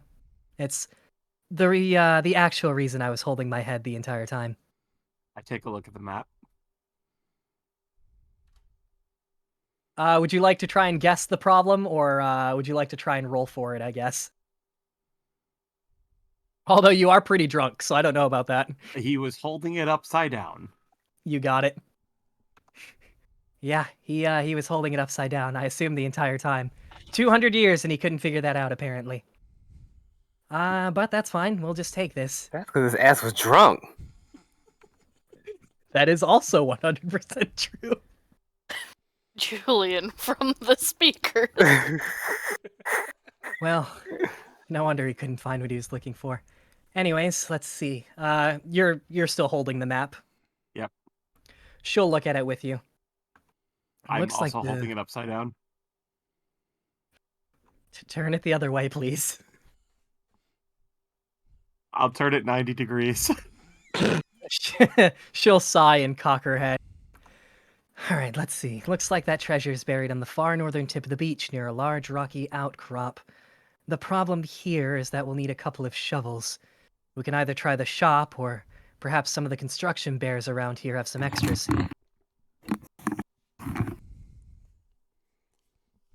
But I it looks like that's where assume we... a pirate ship would also have shovels. Maybe How we else can would also they bury try. their treasure? Oh, trust me, you can use the construction bear's shovels. They're not using it at the moment. I suppose we might be able to look around the pirate ship for one.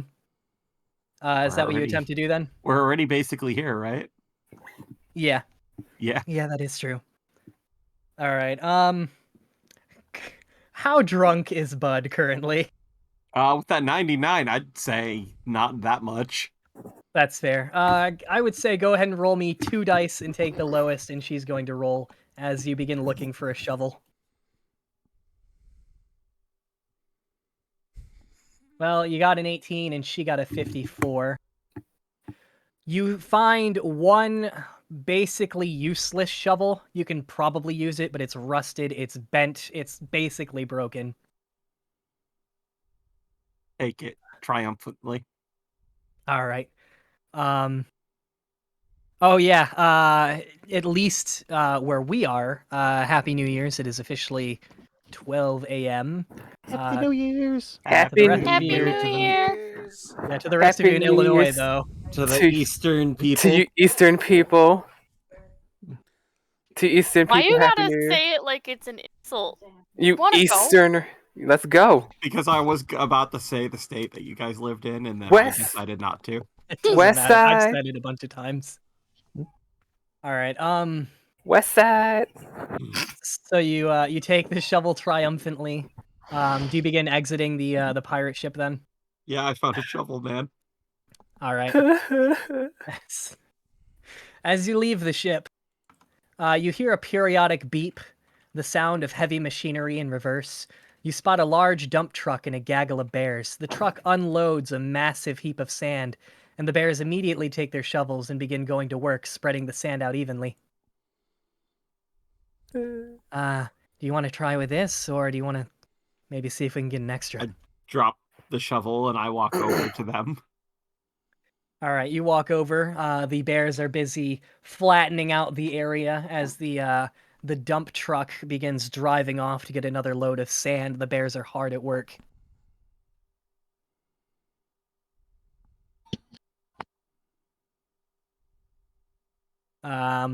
Is there any of them that are slacking off a little bit? I mean, honestly, probably most of them. You said hard at No. work, so I wasn't sure. Yeah, Man. no, there's one or two that are kind of slacking off, I guess. All right, I'll go to one of the laziest looking ones. I only have to do this for another day, and then all of the bears are going on strike. Oh, hi. Sorry, I didn't see you there. Did you need something? Hey, I was wondering if you had any other extra shovels around. Nope, just this one. How'd you like to take a break? Oh, you want to take over my spot? I couldn't possibly. The bear hands you the shovel. I've got some business over here. The bear begins running away. Oh, these are some sorry ass worker bears. I walk back to Marionette and got a shovel. All right, you think one's all we need? Yeah. Who am I kidding? I'm not doing any work. All right, onwards. We head over to the spot. All right. You find the large outcropping of rocks, and you see where you should begin digging. I'm assuming you spend the next little while digging. Yep. All right. After the two of you spend what feels like forever digging in the sand, eventually your shovel hits something. You pull out a pretty hefty box with a rusted lock. I hit the lock with the shovel. All right, go ahead and roll me 3 D100s.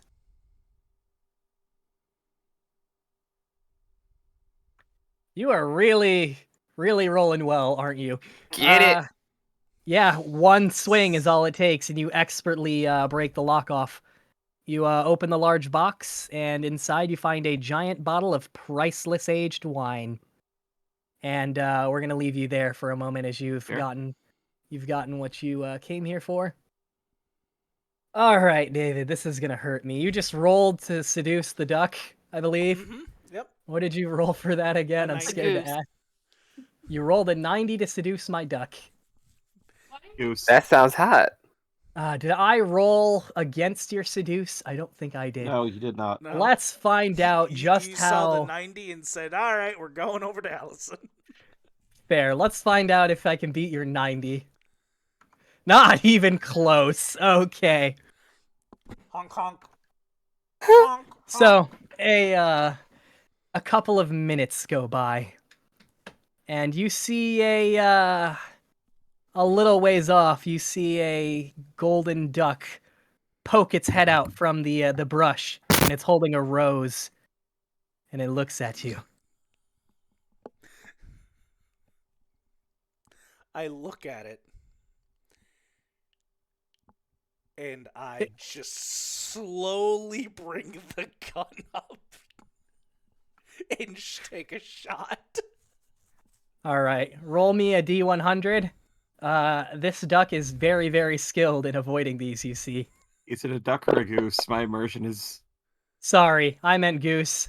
I'm getting drunk. Oh god, you got an 82. I'm so yeah, jealous. Goose, sorry, I don't know why I said... Oh, it misses! Oh. Sorry, I said duck, I meant goose. I get them mixed up. Too much duck, goose, is it? What? Oh, the numbers? Yeah. You... Oh, yeah. Yeah, too much duck, goose as a kid. Alright, so you slowly raise your rifle. You get a clear bead. You wait a moment.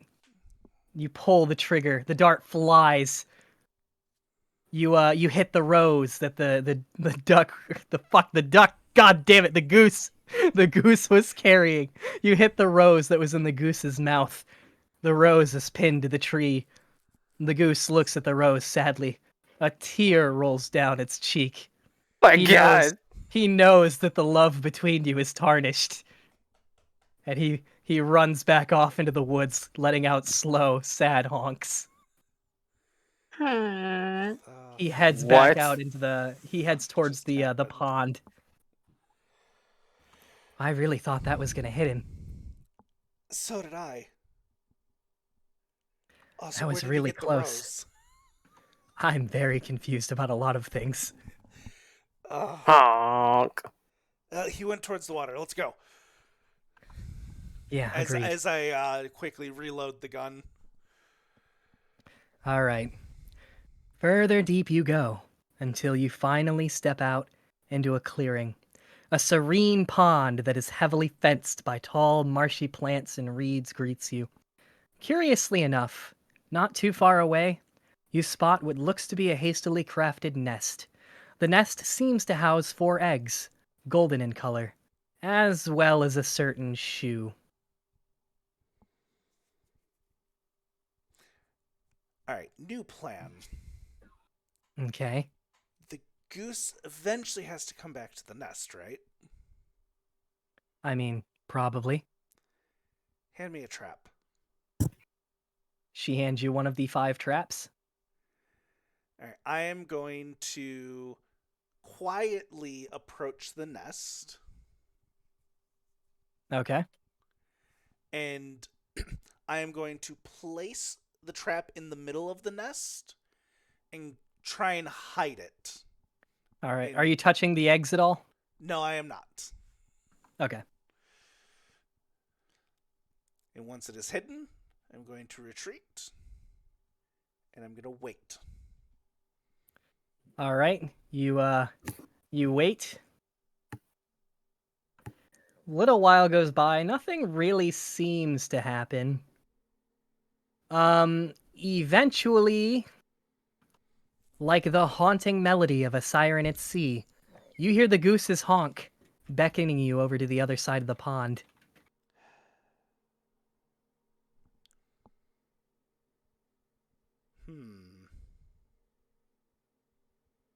Its low guttural honk carries across the wind.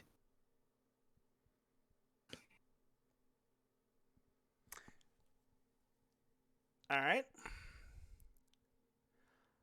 I'm going to ask Grace to stay behind for a moment. If she sees anywhere good to place the traps, feel free.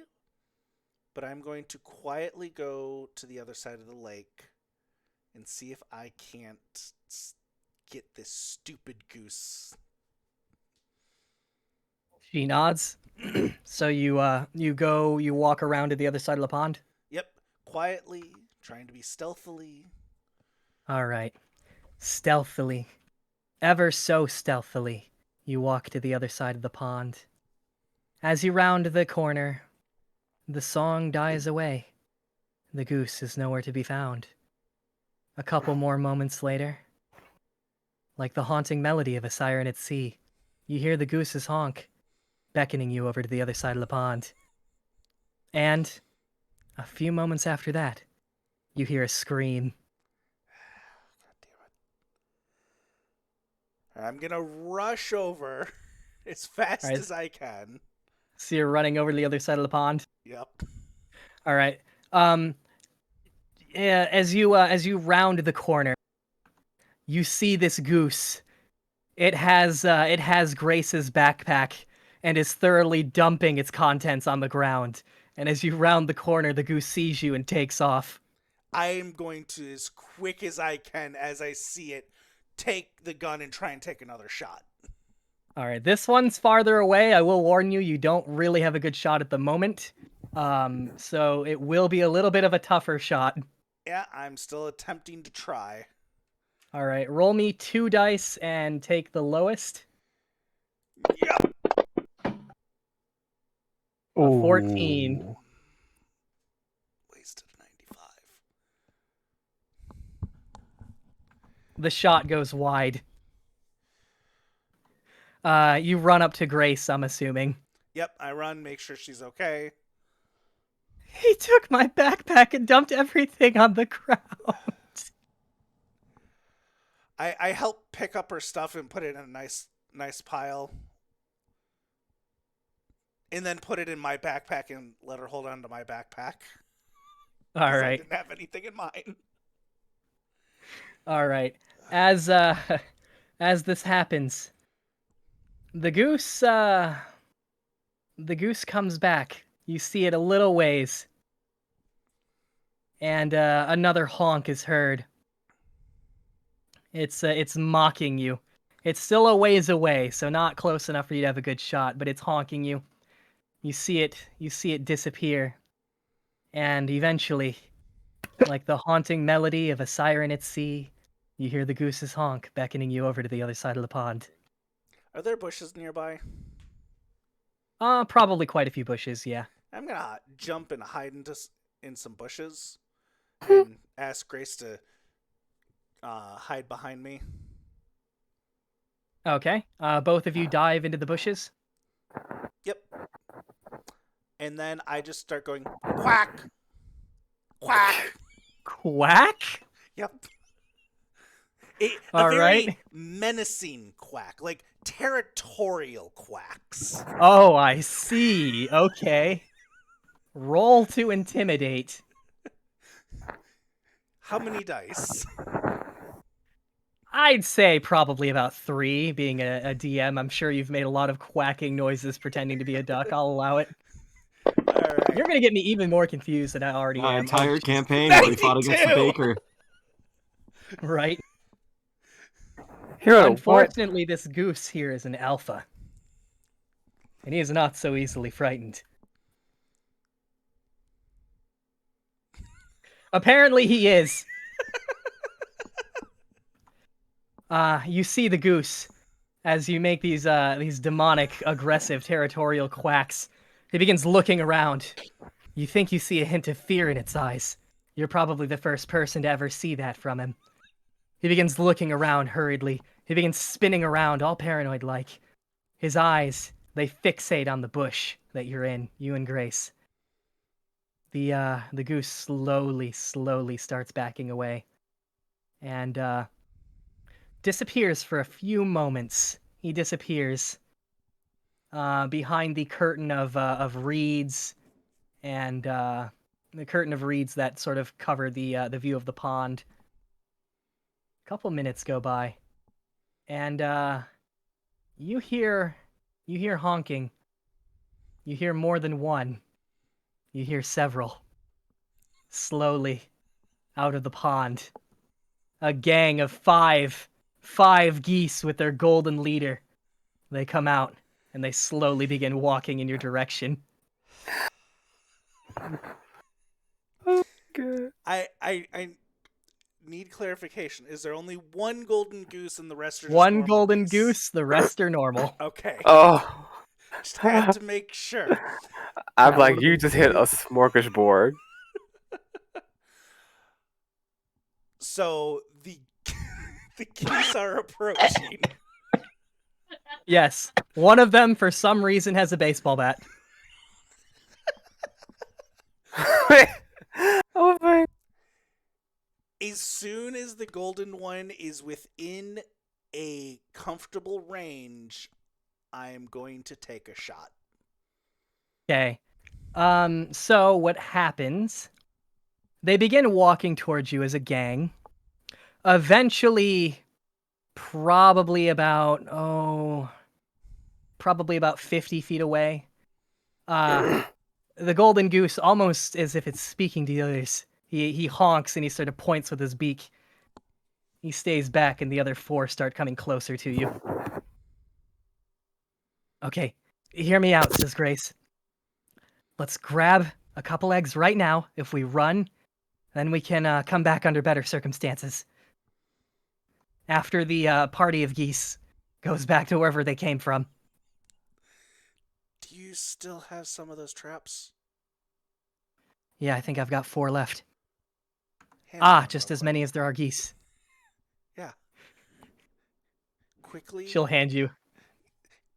and I'm gonna try and quickly set them up in front of me and slowly back away while still making quack, quack. All right. So what's gonna happen is you and Grace are both backing up as the 4 geese get close to that bush they are going to charge, and they're going to charge recklessly. So go ahead and roll me 4 D100s, and I'm going to roll 4 D100s, and we're going to see what happens as how many of these geese get caught. Oh, Oh boy. Well, you got one. I most certainly did. One geese. He's not the brightest of the pack. Yeah. One trap hits him. He lets out a screaming honk, and he falls onto all the other traps, and is just obliterated, probably dead. The other three step over their comrade's body and begin charging. They can't quite see you yet as you're hiding. What the fuck is going on? I then, well, seeing that 3 are still there, I take off my shoe and throw it at them. Okay. Go ahead and roll me a D100, I guess. I'm trying to confuse them. Are you throwing it to hit them? I'm trying to hit at least one of them.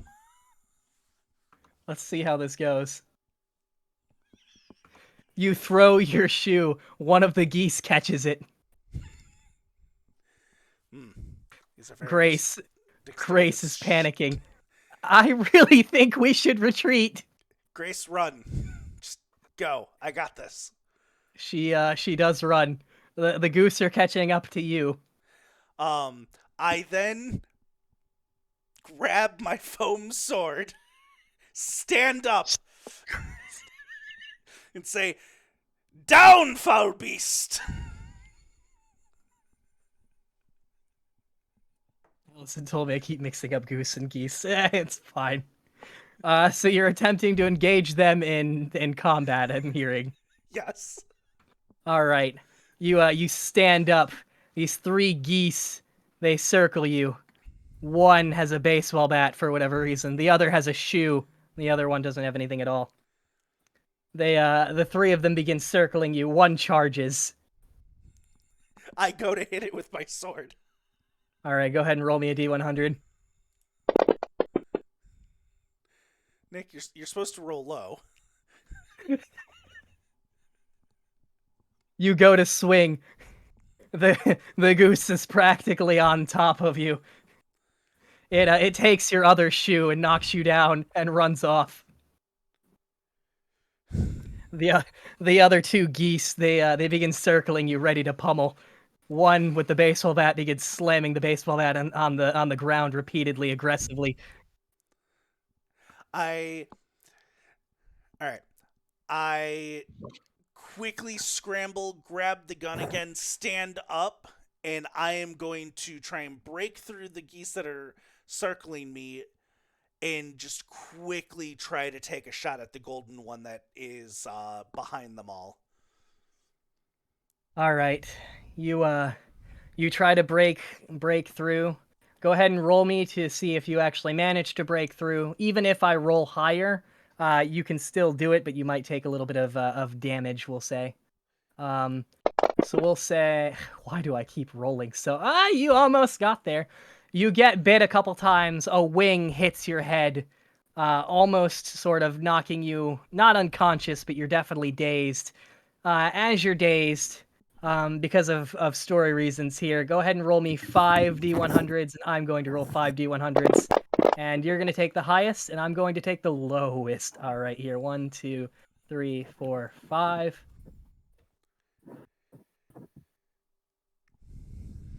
I am so sad. Okay. Why don't you go ahead and describe exactly what happens? You do hit the goose, the golden one. Alright, after getting hit a couple of times, I dodge 1 or 2 of the geese whacks as I stand up, grab the gun. I charge a bit towards the golden goose. I go aim as quick as I can. Can you describe the scenery that's around? Yep. So you would have had to have bursted out of the sort of edge of the trees. The golden goose stayed back, sort of by the pond, right in front of the bushes you were at. But yeah, trees pretty much around you, and where the actual golden goose is, sort of out in the open. Okay. So he's out in the open. There's nothing really around besides just him, the pond, and the grass. Yep. Okay. So as I go to take the shot, I shoot, and at first it looks like I miss as the goose just flaps wildly around. But then it falls on the ground with a big old dart in its ass. does your dart sort of ricochet a bunch of times and just stick it? Off whatever it can, yes. All right, that'll work. The golden goose falls finally. He lets out a death honk, and the other two geese, after hearing their leader bite the dust, they run off. That was a bit more perilous than I was expecting. As I go and pick up the goose, pick up Grace's bag, put the goose in the bag, and go to pick up some eggs. As you pick up the eggs, the paint comes off. Shut up! Of course they do. And you'll notice a couple paint drops on the grass, maybe one or two tiny, tiny ones.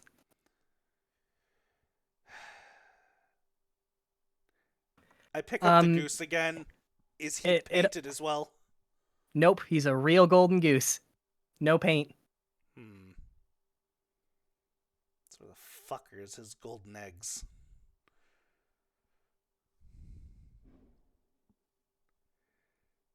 Well, I'll take these eggs for now and take a look around. Pick up Grace's shoe as well. All right, if you couldn't guess, the goose had set a trap for you, and then you hilariously set a trap on top of the goose's trap. That's what I kind of figured. All right, so you're looking around for the eggs. Where are you looking? Wherever I can go. I'm looking to see if there's any goose tracks that would lead to a potential nest.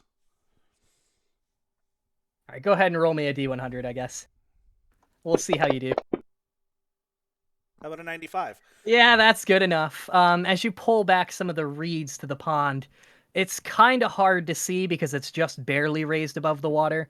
But in the middle of the pond, there's a small island of raised earth, perhaps no more than 10 feet by 10 feet. You spot a large mound of hard hats and other ill-gotten gains heaped into a pile. Nearby, you also see, if you're counting, it would be about 10 golden eggs, resting in a flattened area of grass, and a small, well, the other geese left, so they're not there at the moment. You would also notice that the water is at most waist high. Alright, I wade into the water and pick up as many eggs as I can fit into the bag, carefully. Alright. And there's your adventure done, basically. After that, I go find Grace and hand her shoe back. You've done it. You've slain the gold dragon. All right, we're moving back to Allison as we finish up her race. You rolled, I believe, an 81 when we stopped. Yes. You pulled ahead of the pack. That was about the half point of the race. Let's roll, I guess, one more time just to get this out of the way because we still have a couple other. 65. Okay. I'm gonna lose. Ooh. Or not.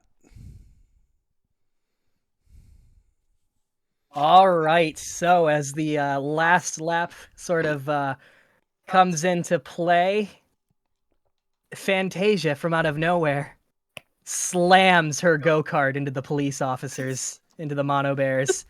I mean, no just handling. Yeah, with no handling. You're not sure if it's on purpose or not, because again, she doesn't have a steering wheel. Doesn't matter. Just drives both of them into the wall, and you manage to eke out a victory. Best girl. As you pass 10 out of the 10. the police bear eyes you. You can feel the poison in its glare.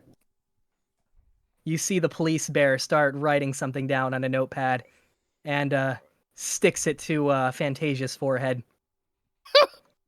Fantasia takes the piece of paper. She looks at it. failure to yield? That's funny. Whatever. All right, and now we move on to the second event, Okay. which is you were told. I'm gonna clear this. I don't think I need any of this. As you were told, it's basically a car jump. Mm-hmm. I'm sure there's an actual technical term for it. I don't know what it is. So here's how this is going to work. You're going to pick the number of cars you want to jump. Each car is going to increase the DC by 10. You have to match it or beat it. And the more cars you successfully jump, the more points you get. You get 3 attempts. So let's say you pick 6 cars and you mess So up I on the need to first get jump. over a 6. If I Yep. pick 6 cards. Okay. Yep. And once you pick the number of cars, that's it. You can't downsize or upgrade. So we're gonna start with Fantasia actually, and she's gonna pick 5. So she's gonna try and jump 5 cars. Let's see if she makes it. She crashes and burns spectacularly. Oof. You see Officer Rush. She picks 6 cars.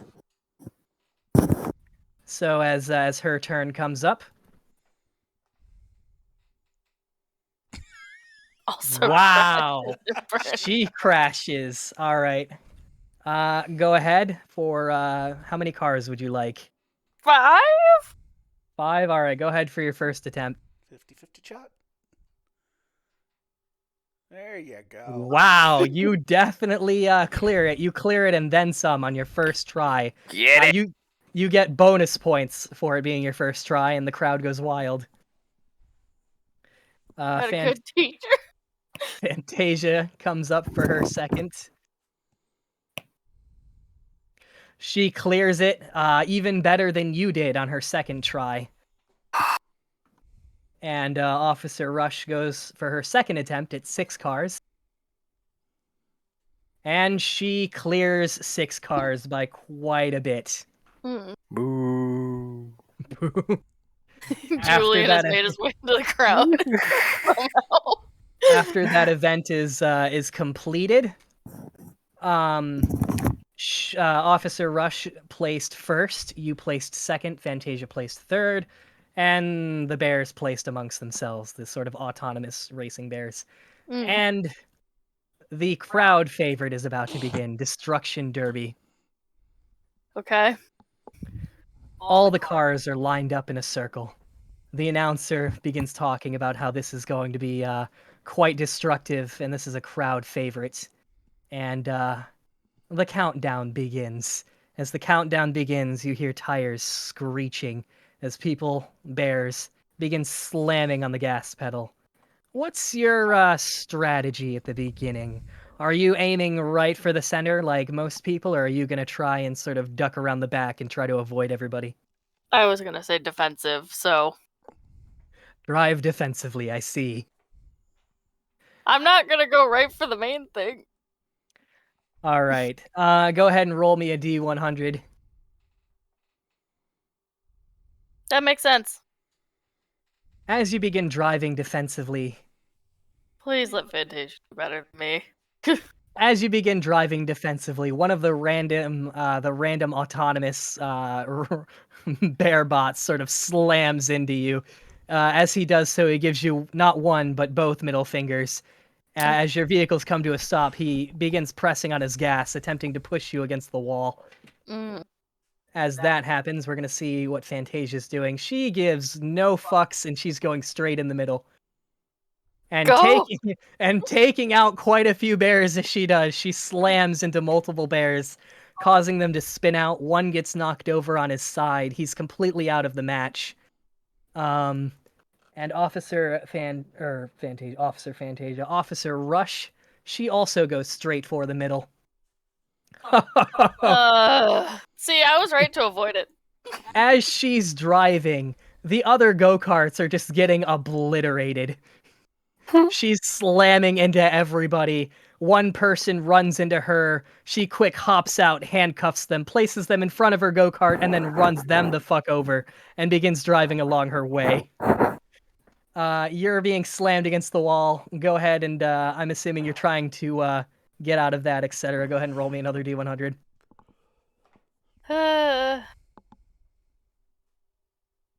No. I thought that was going to be a 91. This bear is going to continue doing you a bad. Look, I'm just dead, okay? You hear your car begin to sort of crunch as this bear begins crushing your car against the wall. Oh no. You are unable to get out right now. We're gonna see how Great, I'm Fantasia's gonna doing. die, guys. Here we go. Murdered. Oh, no. Fantasia's holding her own. She's getting knocked around. She's doing some of the knocking. Quickly, see how the bear's feeling. Maybe you can reason with it. Right? Right. Officer Rush is still destroying people. As her go-kart is hitting others, their go-karts are just flipping over, etc. There's a couple explosions. There's a few screams. Go ahead and roll me. Let's see if you can get out this one last time as this bear's... Would you like to try and reason with the bear? Oh my God. I'm sorry, like there are a few I screams look enough. at the emotional state, and at the moment of weakness, I gun it and get out. Your eyes lock with this bear. You see, he's not really trying to hurt you. He's not angry at you. He's angry at himself. When he imagines plowing you the fuck into that wall, he's actually thinking about his home life. He's very sad. His wife recently left him. You can see the tears begin welling up. He eases off the gas a little bit. You can just practically hear him in his mind. I'm so self-destructive. This is what I do to myself and everyone around me. I'm trash. And as you look at the bear and begin sympathizing with him in his moment of weakness, you slam on the gas pedal and manage to worm your way out. He slams into the wall. He begins crying, Hates too himself, sad. He begins crying. He's too sad to continue. He forfeits. Oh. All right, so you got yourself out of that situation. The amount of cars by now are at least half, perhaps a little less. What's your strategy now? Are you trying to circle the outside? Are you trying to get some hits in? I don't even know, man. Your car is a little beat up, I will say that. So probably be on the defensive still, Alright. even though that's working so well for me. Go ahead and roll me another D100. Guys, I'm doing You are great. not doing good at I'm all. doing great. One last of the auto pairs comes by. He slams into the back of your go-kart. You know you can't go I much jump another farther. car. Another car. All right. Fantasia's gonna roll. No. Oh no. Let's see what Officer Rush gets. When it comes to succeeding, I'm a foreigner. Officer Rush isn't doing that good either. She actually gets slammed into your cart. As she does, she takes out her clipboard. She begins writing something. I She wanna roll reaches away over. before she can put it on. You successfully manage to do so. She looks over at Fantasia, who's also squished against her. Oh no. She sticks it to Fantasia's forehead. Fantasia takes the ticket off of her face. She looks at it. Vehicular manslaughter? All right, I guess that one's justified. All right, and one last time for a round of rolls. Go ahead. 42. Nick, 52. I'm not doing good, okay? That is fair. From all the slamming, however, Officer Rush's go-kart is looking the worst for wear. So she's actually going to have a little bit of a disadvantage here as one of her tires has gone missing. One of her tires is missing, and she's Jesus probably still gonna Christ. roll higher than me. Yep. I am so sorry. I don't know what's up with my rolls today. You're a DM, so your rolls are high. Did you finally burn that sage? I did. Apparently, it only happens when I'm rolling against you guys as the DM. Especially All right, against Allison. That is Mhm. true. So Officer Rush, she gets you in her sights. She guns it. You know you can't get out of the way. You see your life flash before your eyes. All of a sudden, another go-kart intervenes. It's Fantasia. I was hoping. She takes the hit. Her go-kart is slammed against yours. Officer Rush's go-kart is greatly damaged. Fantasia looks at you. Avenge me. This is your chance. Avenge me! And, How's she feeling? Is she feeling vengeful? no, actually, she's having a lot of fun. Damn it. What she's saying is more of a joke than anything. Yeah. She's clearly enjoying herself. As Fantasia's sort of pushed to the side, Officer Rush sort of donuts, and her go-kart comes to a standstill as it's facing yours completely. She begins revving her engine. And she looks at you. I hate Almost. I hate this. She begins squealing her tires. Are you going straight for her as well? Apparently. Alright, go ahead and roll me a D100. No, I just should have been aggressive the whole time. Oh my god. Them high rolls should happen. Your vehicles collide. There's flames, there's screams, there's birds circling your head. But The screams eventually, are killing me. there's a cloud of smoke. None of the audience can see what happens. But eventually, only one climbs out from the wreckage. And it is Allison. Yeah! And after winning, 2 of the events? I lost count. Yeah, I won the first one and one. You you successfully procure the grand prize. I Get thought it. I heard Julian in the crowd. You just see someone walk away. And then something a little strange is going to happen for you. Yeah? Oh. The announcer comes over the loudspeaker. Okay. And that concludes this month's special event. Tune in next month, where things will be even more destructive.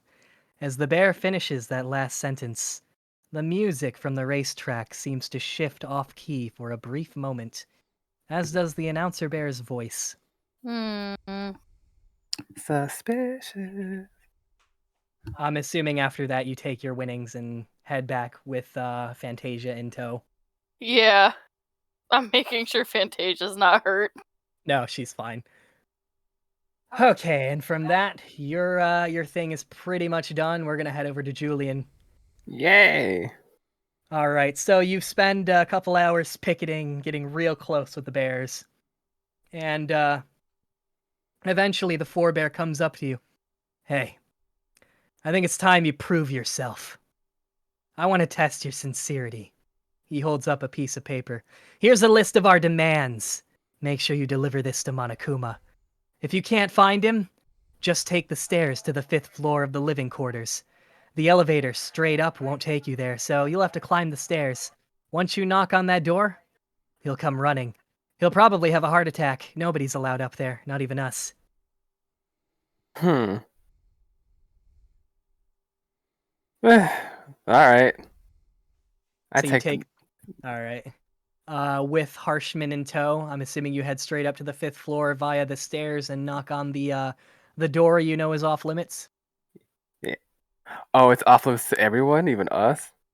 Yep, the 5th floor is completely off limits. He told you that if you walk up there and knock on the door, Monokuma would probably appear. You would know you're probably not going to get in any serious amount of trouble because you're not going anywhere off limits. The door is locked, you're just knocking on it. Yeah. So it's like if I... Okay. Yeah, I knock on it just to see if I can get this damn... Yeah, I knock on it. Okay, so you take the list of demands, you walk back into the living quarters, you walk up the flights of stairs, get all the way to the fifth floor, you knock on the door that is off limits, and Monokuma does indeed pop up. This area is off limits. I understand. What? What do you have there? I understand this area is off limits, but we're having a problem with your worker bears. Okay. And they're on strike. I'm sorry, what? Here's a list of their demands. A list of what now? Yeah, Let me see that. Oh, yikes, this is a pretty extensive list. Well, don't just stand there. You two are supposed to be in charge of taking care of this. What do you advise I do? Get rid of. Should I accept everything and just end this standoff, or is there another option? There is actually another option. I'm See, listening. one of the assistants who I was talking to earlier will actually is very reasonable and actually will help get this situation under control. All you have to do is get rid of the head bear that's organized this whole union strike against you. I see. So you want to off him, huh? You If know, it, hmm? offing that troublesome forebear might be easier if you had a way of controlling them. Perhaps they have some kind of behavior we can exploit. Ah, I may just have the thing. You see, strike or no strike, if something breaks, they have to fix it. It's in their programming. No ifs, no ands, no buts. A dark smile comes over Monokuma's face. Hey, this may seem random, but can you two take a break from this and go help Juliet in the kitchen? She was asking me for a spare hand earlier, but I've got everyone else busy. Okay. All right, you head down to the kitchen where Juliet is. Yes, and I talked to. I say the harsh man. This would be easier than I thought, and I don't have to worry about my hands getting dirty. He sort of nods. As you both leave, you notice the smile on Monokuma's face is a little different than anything you've seen so far. Almost seems like he is getting a little bit too much of enjoyment out of this. As you do finally make your way down to the third floor, the banquet and the kitchen, the smell of sweets carries you off into a dreamlike trance as you get closer to the banquet hall and kitchen. Once inside, you find Juliet hard at work baking something. You aren't quite sure what it is, and as she sees you, "Oh, hello there. I'm sorry if you two are hungry. It's not quite ready yet. I just need a few more hours." It smells so heavenly in here. It reminds me of that one book I wrote called The Baker and His Maid. Ugh. I'll have to read it sometime. Did you two need anything? We just was just sent down here by Monokuma to help you out if you need anything. Oh, Monokuma sent you two to help me? Oh, there's... See, I am actually having a problem. There's only a small trash bin in here. I was asking Monokuma what I could shove down the garbage disposal. Believe it or not, I don't have a lot of experience using one. Anyway, Monokuma replied with anything that fits, but I haven't had a chance to throw anything away with all the food I'm cooking. I thought I'd make more than just desserts. Can you throw this whole rice and pasta bowl away? I don't like how the flavors turned out. And as she says that, you see a smile creep over Harshman's face. Are you okay over there? I'm fine. She wants us to dump that entire rice and pasta bowl down the garbage disposal. Don't worry, we'll dispose of it with haste. Julian, we have to turn the water on while we do this, so the sink stays clean. By the way, did you know rice is especially fascinating? Each grain is able to grow more than 4 times its original size based on how much liquid it absorbs, and pasta as well. Oh, what a lovely combination. Just what we needed. Okay. Do you begin helping pour the contents down the garbage disposal? I would not be none the wiser, so yes. All right, Yeah, go ahead. everything goes fine at first, until the whirring of the garbage disposal becomes strained, and eventually it dies. And Harshman sort of lets out "Oh dear, oh, the garbage disposal appears to have broken. Oh, that's a huge shame. I sure wish we had some kind of maintenance service." And Monokuma suddenly appears. "Did someone say maintenance service? Oh, I know just the guy." A few minutes later, Julian. And the forebear walks in. "How the hell did you brats break the garbage disposal? It was brand new. What are you people shoving down there?" He flicks the switch off and on and then back off. He then reaches in and scoops out a paw full of rice. "You sons of bitches!" All right. The good news is... Go ahead. I'm saying, we don't have a garbage can in here. Where else are we supposed to put it? That little small thing? It's overflowing. The The good news is this will be easier to fix than the go-kart yesterday. I'll have it fixed in a jiffy. It's clogged, so I'm gonna have to scoop all that stuff out and plunge the damn thing.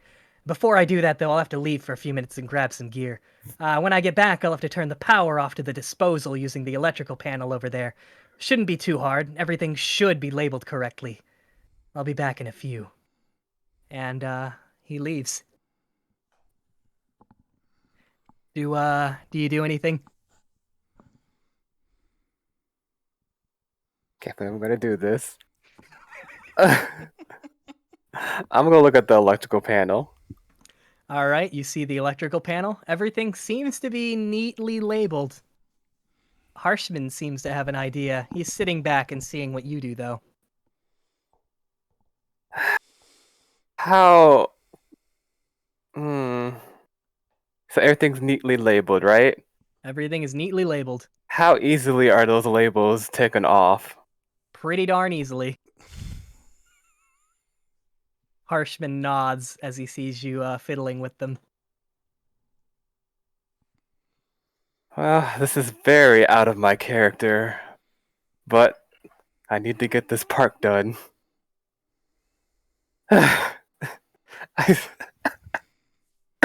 So, I switched the labels of the garbage disposal and power, or whatever I need to be. Harshman sees you switching the labels around, and he has a big smile on his face. You can tell he was thinking the same thing. Monokuma seems to be smiling at you as well. A few minutes go by, and eventually the forebear comes back, and he begins tinkering with the garbage disposal. At first, he's only wrist deep. Eventually, though, his arm is elbow deep in the disposal, and he sort of speaks up. Hey, I can't remember if I left that switch in the off or the on position. Don't want this to come screaming to life right when I turn the power back on, you know? I don't suppose you remember. Is that switch on the in the on or off right now? I look at it and I'm like, I think it's on the offer. I can't really tell. I don't know what it was with. I'm sorry. Harshman sort of chimes in. I actually think it's in the on position right now. I think you need to switch it. Oh. And the bear he nods, and he reaches his paw over, and as he does, he flicks the switch, and the garbage disposal roars to life. The effect isn't immediate, but it is efficient. A few minutes of screaming and confusion, and eventually the bear succumbs to his injury, his mangled metal arm caught in the disposal. Juliet has a confused look on her face as she holds something she just took out of the oven. So, did he fix it? I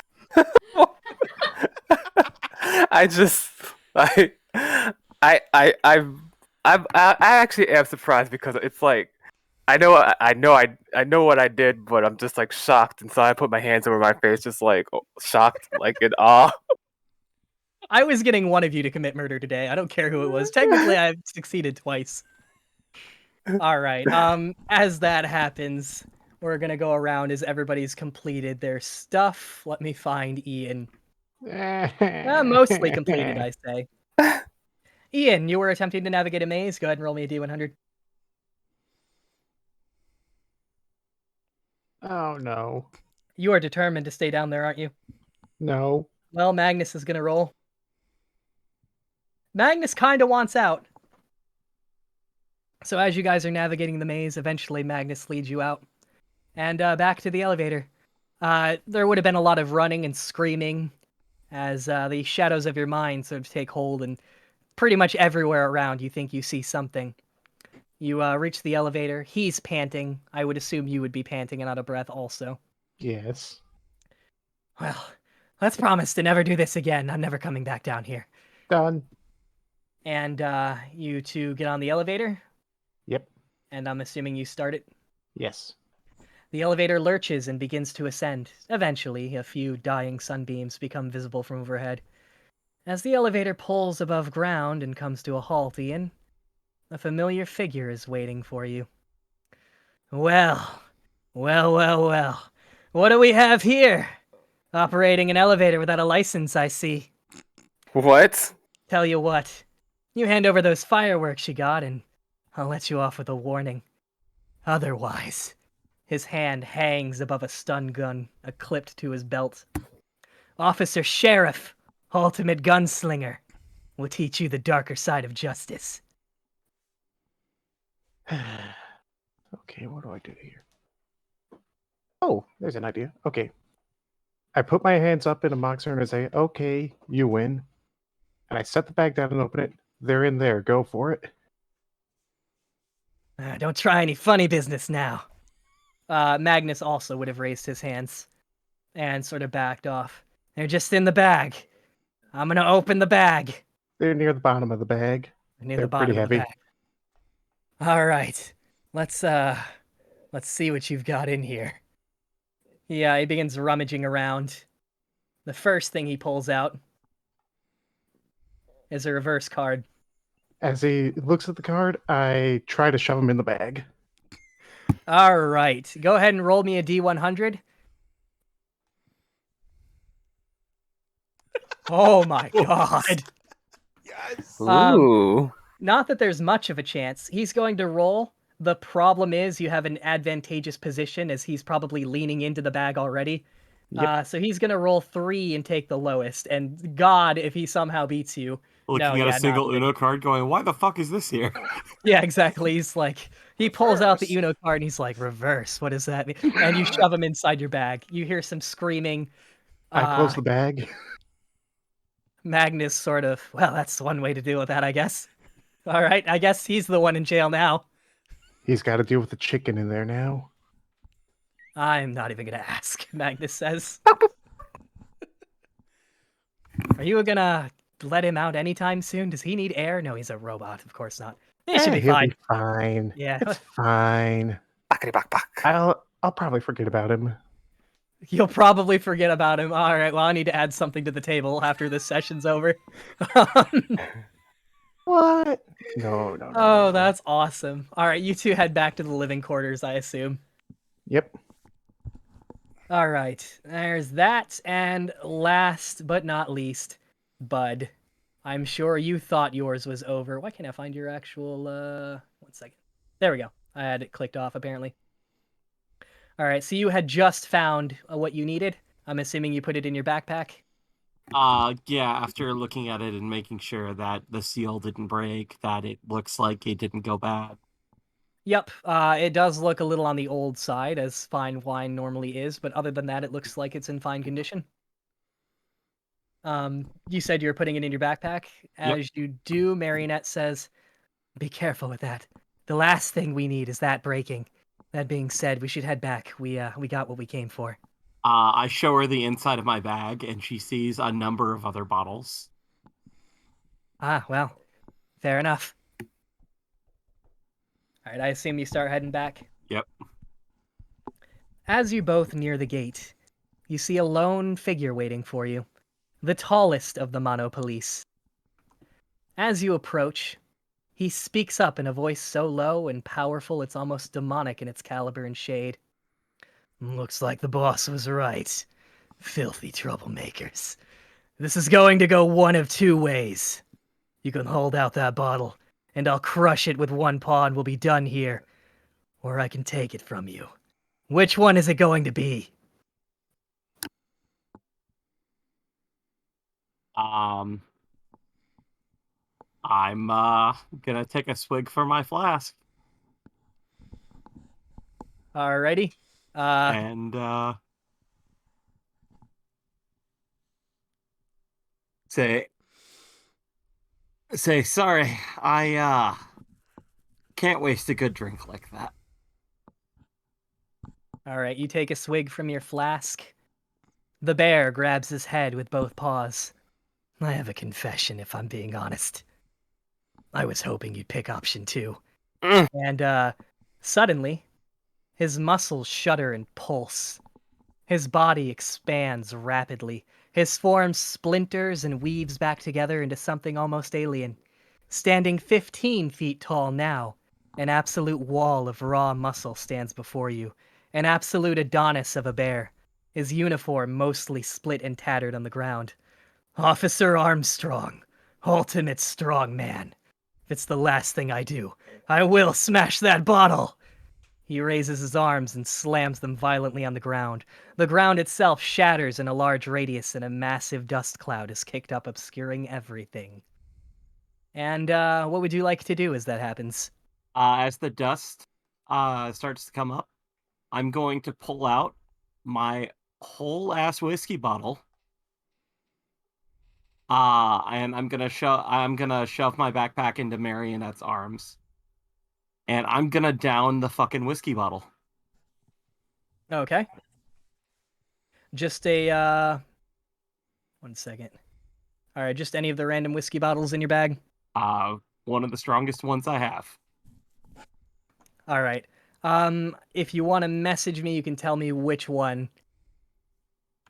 As you do that, you hand Marionette your bag. She takes it. You also notice she slips her bag off. And she almost appears to, sort of run a little into the dust, and you kind of see her vanish.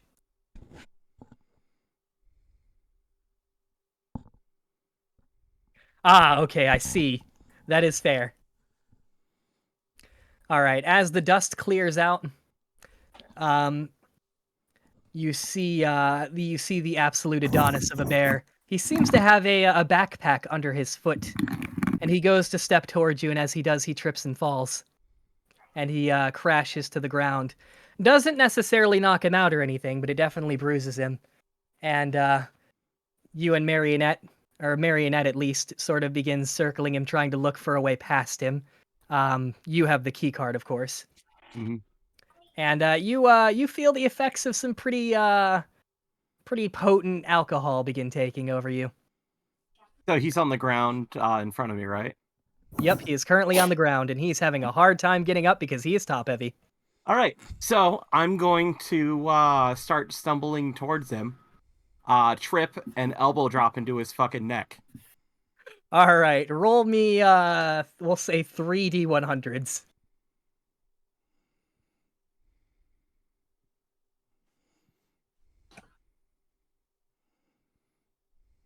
You elbow drop him. You feel some of the somehow some of the metal sort of bend a little bit. You know you did a number on him.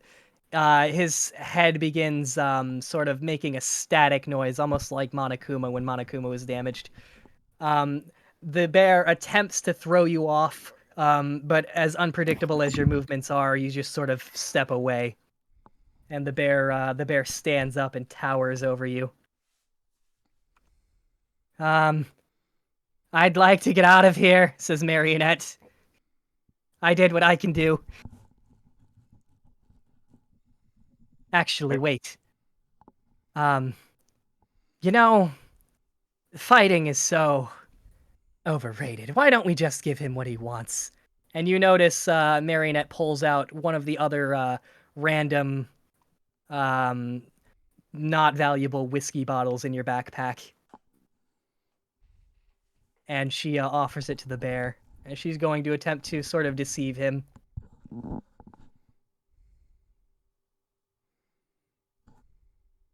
Don't know how that happened. The bear takes it, crushes it, and brings his arm up and goes to swing at Marionette. What would you like to do?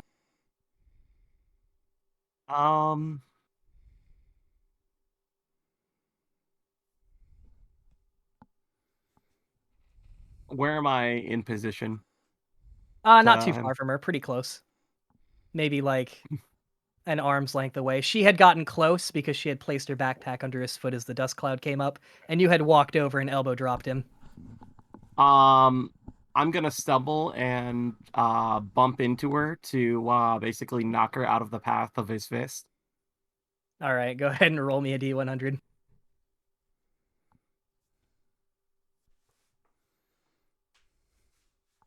And he's gonna roll. Yep, you manage to push Marionette out of the way. As you do, the big, tall, buff bear stumbles and trips and falls to the ground again. I start searching my back pockets for the key card. Okay, you don't find it. Yep. All right, the big bear raises himself up again. He looks incredibly irritated and pretty damaged. And he sort of faces you directly and sort of raises his fists, as this is clearly going to be a one-on-one fight as we get ready to roll the last of the dice here. All right. So as he goes, I'm assuming he's gonna wind up for like a big haymaker. Yep. I'm gonna trip forward and headbutt him. All right, go ahead and roll me 3 D100s.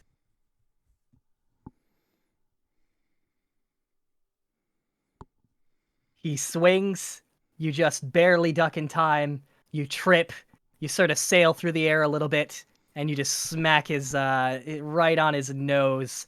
And being that his head was already a little damaged, the lights go off and he falls backwards and is unmoving. Well, that was interesting, says Marionette. How did you learn to fight or were you even fighting? I'm confused. What's I his guess you're just- problem? I didn't even fight back. I know. I saw the whole thing. Let's get this back before anything else happens.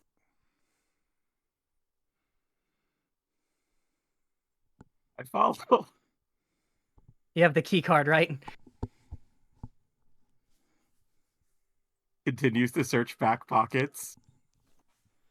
She sighs. Check your front pockets. I check the opposite of the one that it's in. You're killing me. I will see the eventually lanyard. Find it. I see the lanyard sticking out. I will eventually find it. All right. As you guys make your way back, as everybody begins making their way back to the living quarters, we're gonna take another tiny break. So I have to go to the bathroom again.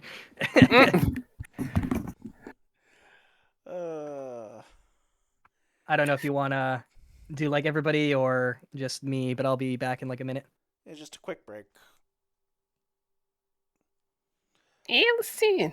How's it Denzel! going, guys? Happy New Year, to you guys! Yay, Happy New Year. Happy New Year. Everyone. Happy New Year. Happy New Year. Same bullshit. No, it's new bullshit. How's it It's going, a new guys? year. Going. I have to figure out what to do with the bear. How do you like one of my abilities? Master Being of Drunken drunk. Fist. I mean, freaking Baraka should be able wanted to use that ability a long time ago. Not Baraka, or was no, Oh, or is that Dastan? stupid fucking geese. Oh my god. I feel like my gift. I I kept did. rolling so badly. Did No, you were doing fine. No. The No. only reason I got out of there is because Nick had my partner save me. Your partner was doing well. She was. uh, That's the only reason. I mean, you were doing substantially good, I would say. You were surviving. Hey. and I have somehow tried to seduce a goose and intimidate a goose in the same session. I'm proud of you. I am back. Welcome back. Oh, I was about to ask you a question. Seduce that goose. Is everybody ready to go, or are we waiting for Yes. someone? Allison. What? We're waiting for Allison. Why? I don't know. All right, let's We're waiting. continue. Allison. No. We're Yep. waiting on me, Alright. Nick. Yep. Wait. Shush. 1 second here. Shush. All right. As everyone's tasks are finally completed, Ian, you and Magnus, you bring the fireworks. I'm assuming Magnus is carrying them by now. I don't know how I got them out past the bear, but we're going with that. Yeah. Yeah, I was thinking about that also, and I was like, I wonder how that's gonna work.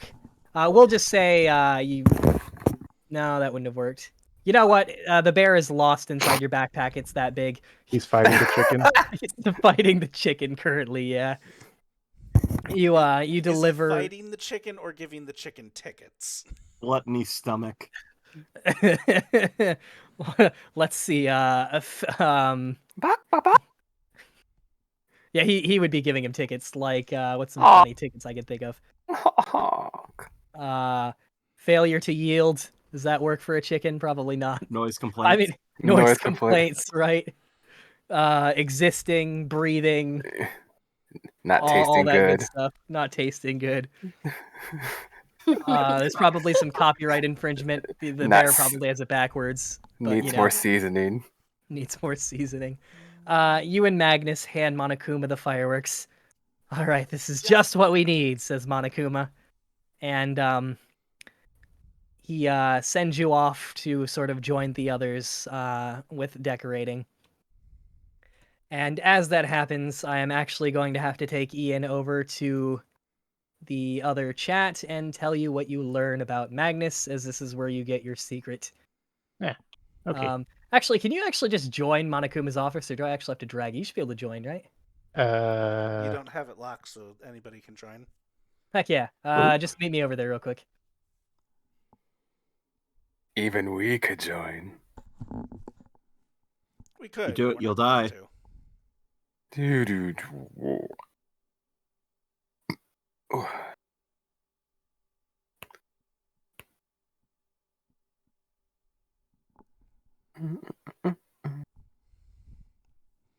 Stupid golden goose.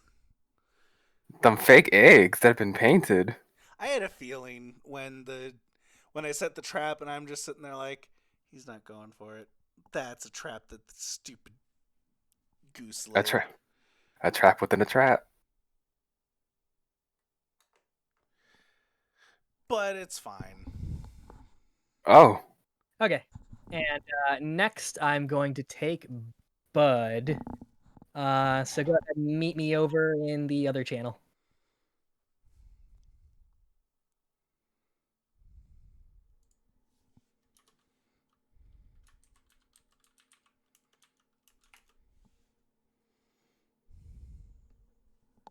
Hello. Hello. I'm singing to myself so I don't hear Nick, and I have to mute so you guys don't hear Nick. That's fair. Like there's a lot of Fine. singing coming from Nick's mic. I wonder who that is.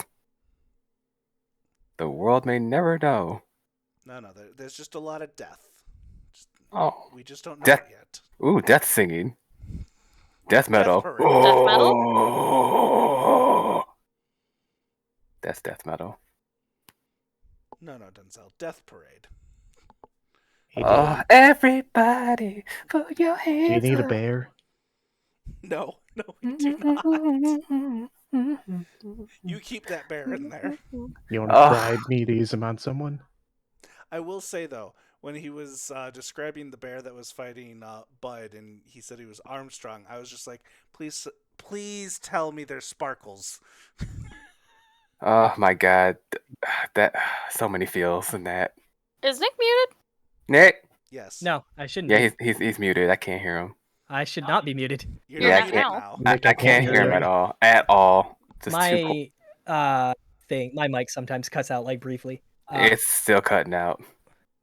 Don't It's listen to part him. of it. God damn it. Remember, you can kill him at any point in time. No. I can. You're right. All right. Piano drops from the ceiling, man. That's all it does. Pretty much a piece of glass that was just dangling falls directly onto my head. Oh no! A second golden goose has ripped Julie into pieces. Oh no! Julian was actually in the car that exploded. Oh my god! All right, David. Meet me over in Monokuma's office.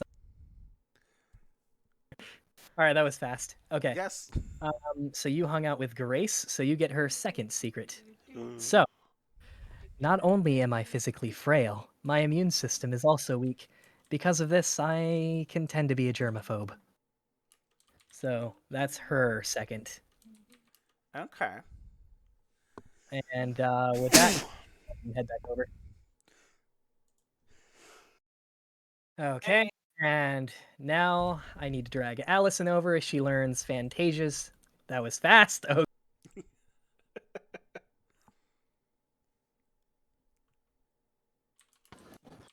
I mean, they could have just muted. Again, we said this last time, but yes, they easily We could have did, just. yes. Yeah, less accidents this way. More fun this way. Shh.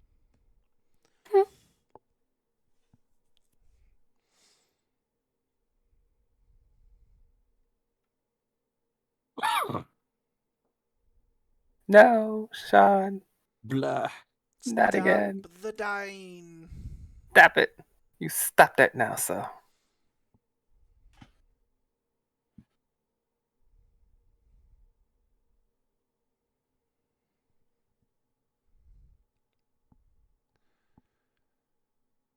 All right.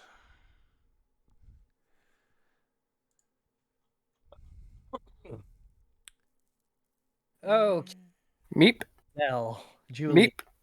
Yes, I will meet you over in Monokuma's office. just drag me. I'm lazy. You're gonna make me drag. Phrasing. Phrasing.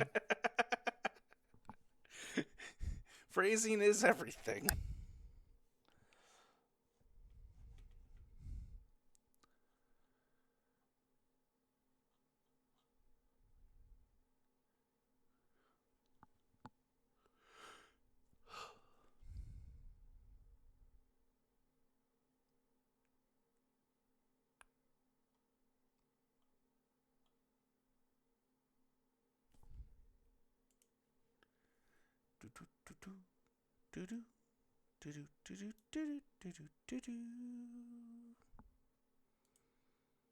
It's so quiet.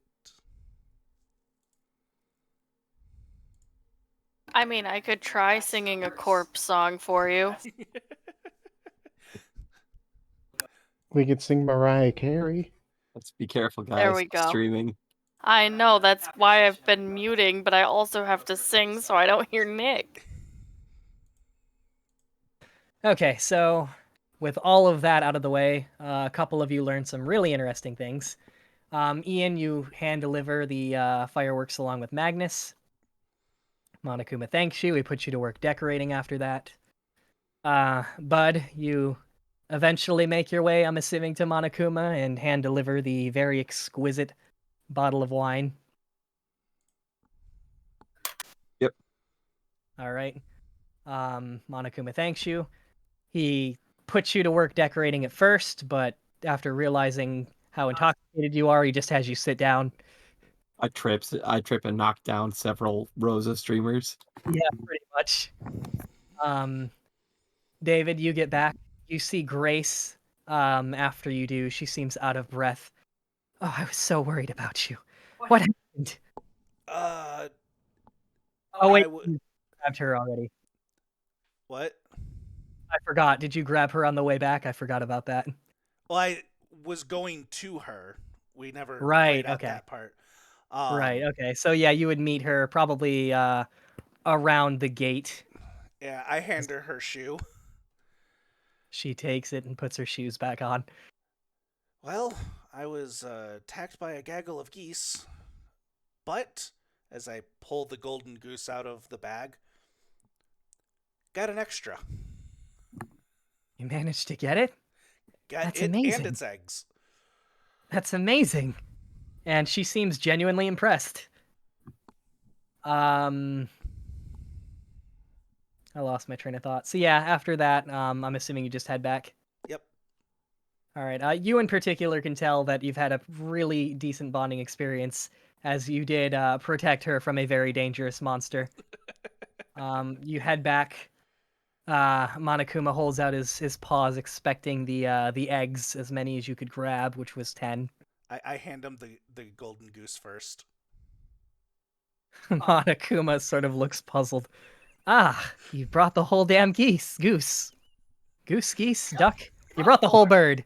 I'm impressed. Quack. Maybe if I squeeze it hard enough, eggs will come out. Well, What? hold on. As I open the bag, there's plenty in here as well. Wow, you really made off with quite the haul. I'm glad I sent you.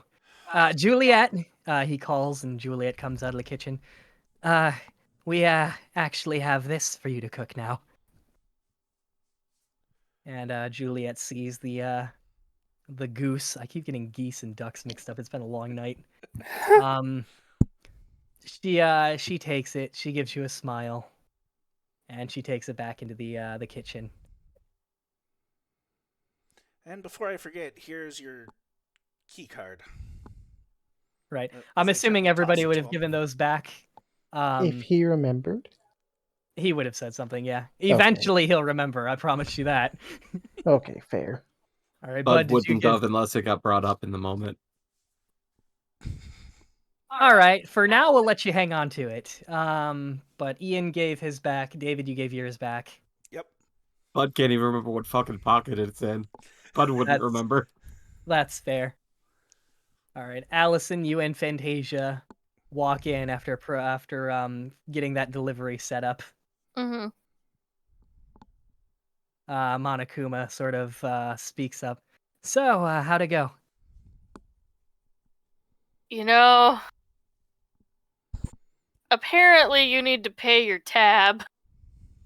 What tab? I don't have a tab. Haha. Well, never mind that. I'm assuming you got everything sorted out. Yeah. Good. Well, I just have like scorch mark. hair's all messed up, scorch marks. Small, like, tiny bit of Fantasia's hair is on fire. She has a couple bruises. Well, now you know why I sent you instead of going over there myself. I may have, well, never Rung up a mind. tab. Yeah, let's put it that way. Anyways, everything's taken care of. That's good. And, Julian, you had already completed your task. He does make you clean up and dispose of the body afterwards. Some of the oil's a little hard to get out as there's kind of some oil everywhere. God, I don't want this on my clothes. You and Harshman do eventually dispose of it. Monokuma has you place the body in a trash bag, and he takes care of it. As far as the actual, like, where to put it and everything, but you and Harshman clean up the kitchen. Monokuma also changes the small trash out, so Juliet can use that.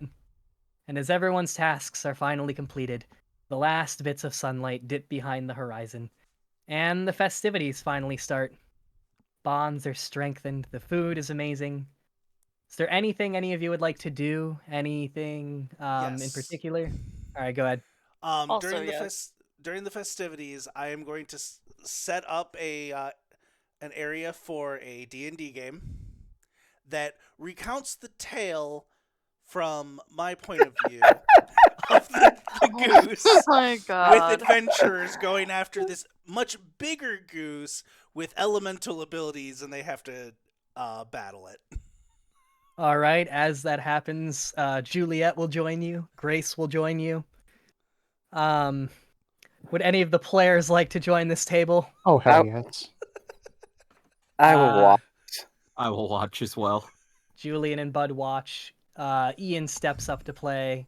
And then I'll be like, did this really happen? I mean, the story that I'm telling here definitely has some liberties to make it more fantastical, but the main beats, yes. As a writer myself, I understand what you mean by liberties. Yeah, that's you'll actually hear Robin pipe up. Yeah, that's when he writes 9 inches instead of 4.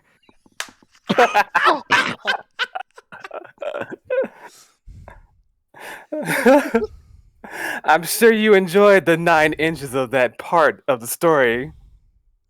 I enjoyed the whole story. Yeah, that's what I thought. So you run a D&D game then? Yes.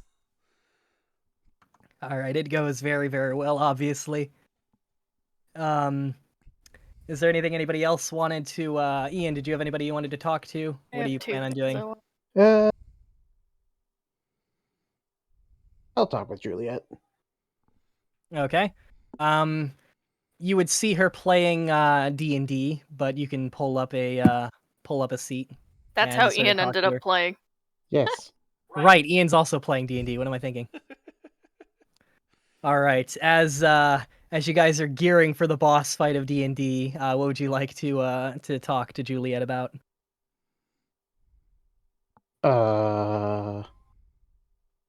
Well, I already defeated a bear. Now I get to defeat a goose. Well, I hear it was even more impressive in person. It always is. That was also one of my stories. Juliet's sort of like, Julian, you still have no idea where these noises are coming from. I'm just like, I look around, just still confused. I'll find that blasted noise eventually. Did you have anything else you wanted to say to her? Wags eyebrows. I see. Are you trying to roll seduce? Not yet. Roll it! Not yet, okay. All right. I guess with that, Bud, did you have anybody you wanted to talk to, or are you just kind of unconscious? How long did it take them to finish setting up and the party to start until after I got there? Like, did I have time to sober up any, or?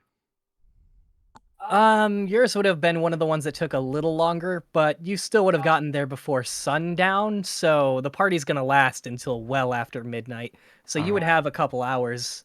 You probably got back around perhaps, say 6 or 7, something like that. At some point, I'll go talk to Marionette. Okay. So- You approach her. Go ahead. Am I real? Oh, you're real, all right. Real, interesting. As she's recalling, your little stunt as you were taking on that massive bear, pretty much single-handedly. A sad cow makes blue milk, by the way. That it does. You do good work, puppet. But there's one thing I have my eye on in particular that we need to see to soon. We need more. And I know just the other puppet I want to bring in. And she seems to look over towards a boy you haven't really talked to that much. In fact, not really at all. She seems to look over towards Robin.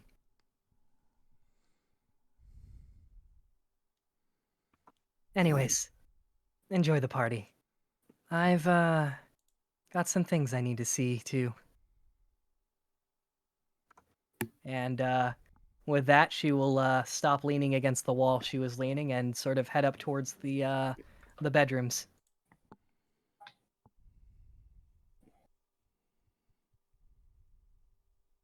Was there anybody else you wanted to talk to? No. All right. We get to David. You are playing D&D. Yep. You didn't want to do anything else besides that? Have any conversations? No, I'm running the game and being very engaged in the story as the dungeon master Alright. is. That's what I thought. And Allison, we get to you. Yeah, You I said had you like two things I want to do. All right, go ahead. I want to go over to Fantasia. Mm-hmm. Hey, I just want to thank you. We wouldn't have been able to win if you hadn't have literally crashed your car several times into that other. The bubble she's blowing pops. Several times. She nods. She gives you a thumbs up. And she takes off her sunglasses and lets you wear them for the rest of the night. I wear the sunglasses. Indoors like a true champion. I was imagining like that. But Oh, that'll work. Yeah, just up on your face. That'll work like too. I had been. Get it. But and then I'm gonna go find Crash. All right. Oh, I forgot to tell you. You and Fantasia earned 100 mono coins. Each, but yeah. Yeah, I can put that in your inventory later. But you walk up to Crash. Hey, Crash. Yeah. I had to go racing today. That really sounds fun. I wouldn't No. know what that's like. No. If it weren't for the tips you gave me yesterday, I probably would have died. So here, and I give him 50 of my coins. You see him smile big. It's genuinely made him happy. He takes the mono coins and he thanks you. I didn't think there was going to be racing involved in going to, a store. But I'm learning that I probably should just expect it at this point. Always expect a race. That's how I live. And that'll be about it. All right. As the festivities go on, there's one more thing. Eventually, You Monokuma skipped finds. Denzel. I did skip Denzel. My bad. Denzel, is there anything you want to do? Talk to? I'm sorry. Julian somehow in his mind know he's been skipped by a supernatural force, so he just sits at the table crying while people look at him Look, questionably. I already made you commit murder today. It's fine. Well, he does have some thoughts about that, but he tries to let it slide because Monokuma is a robot, so it's like, eh. But I do like, where is Harshman at right now? Sitting at the table eating. Okay, and I just look at He's him. trying very hard to not critique the food because he sees Juliet is within earshot, and he's had a rough day as well. So he's pretty sure everybody's had a rough day. So he's trying to wind his own personality quirks down to sort of not annoy everybody. Well, that is good. He's behaving. All right, then. Otherwise, then I just look at him because after all the stuff I learned, I'm just like have a little like, like a puzzled look on my face. But otherwise, I'm still watching. Sort of a new view of him, I suppose. Yes, type of look. But otherwise, I turn my head back to the campaign where David is exaggerating the story some more. But I'm also intrigued by his storytelling. As the lone geese in his 100 geese or goose in his 100 geese army. Or whatever, however he's embellishing it over there. Just as the golden goose falls, it rises once again as tentacles erupt from its wings. Nope, I'm out. Tentacles. Oh my god. You just see Cthulhu goose. As I'm listening, Cthulhu somehow goose. under the table, there's like a pencil and paper as I scribble. Oh my god. Alright, as that all comes down, there's going to be one more thing that happens. Monokuma is going to try and find all of you as he can. Ian, he finds you first. Yeah. Ian, Monokuma says, Yes. I have something for you. And he Okay. hands you 2 bracelets. Both Bracelets? bracelets seem to have half of a heart. And the hearts seem to go together, but the bracelets are sort of separate. So one bracelet has one half, the other has the other. This is for you. And this one, I want you to give it to your best and most treasured friend here. Oh, I don't want that.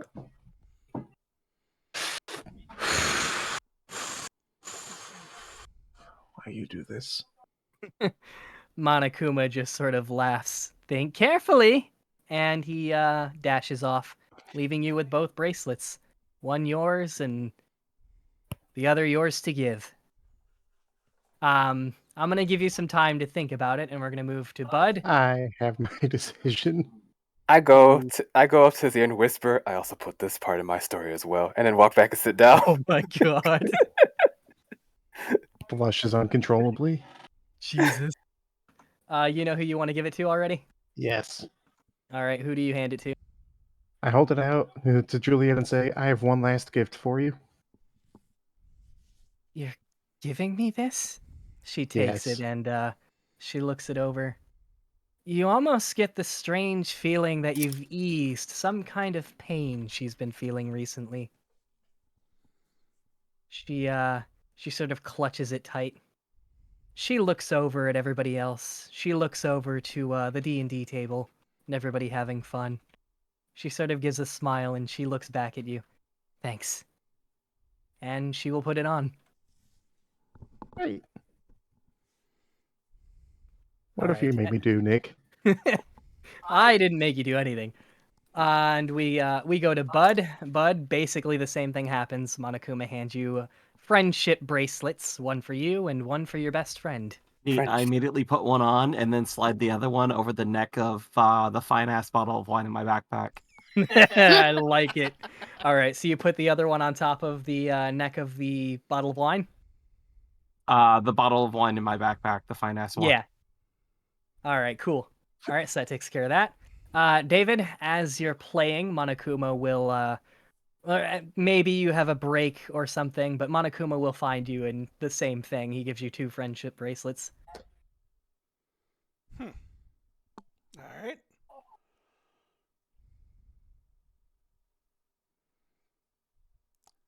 Stuff both of them in my bag for now. Okay. Allison, same thing. Monokuma runs by you and gives you 2 friendship bracelets. This causes me a lot of distress. On one side, you see Crash looking at you, thinking about all you two have been through except for today, where you probably needed him most. And on the other, too cool for school Fantasia. She looks at you knowing. You almost think she knows what you're gonna do, even if you don't.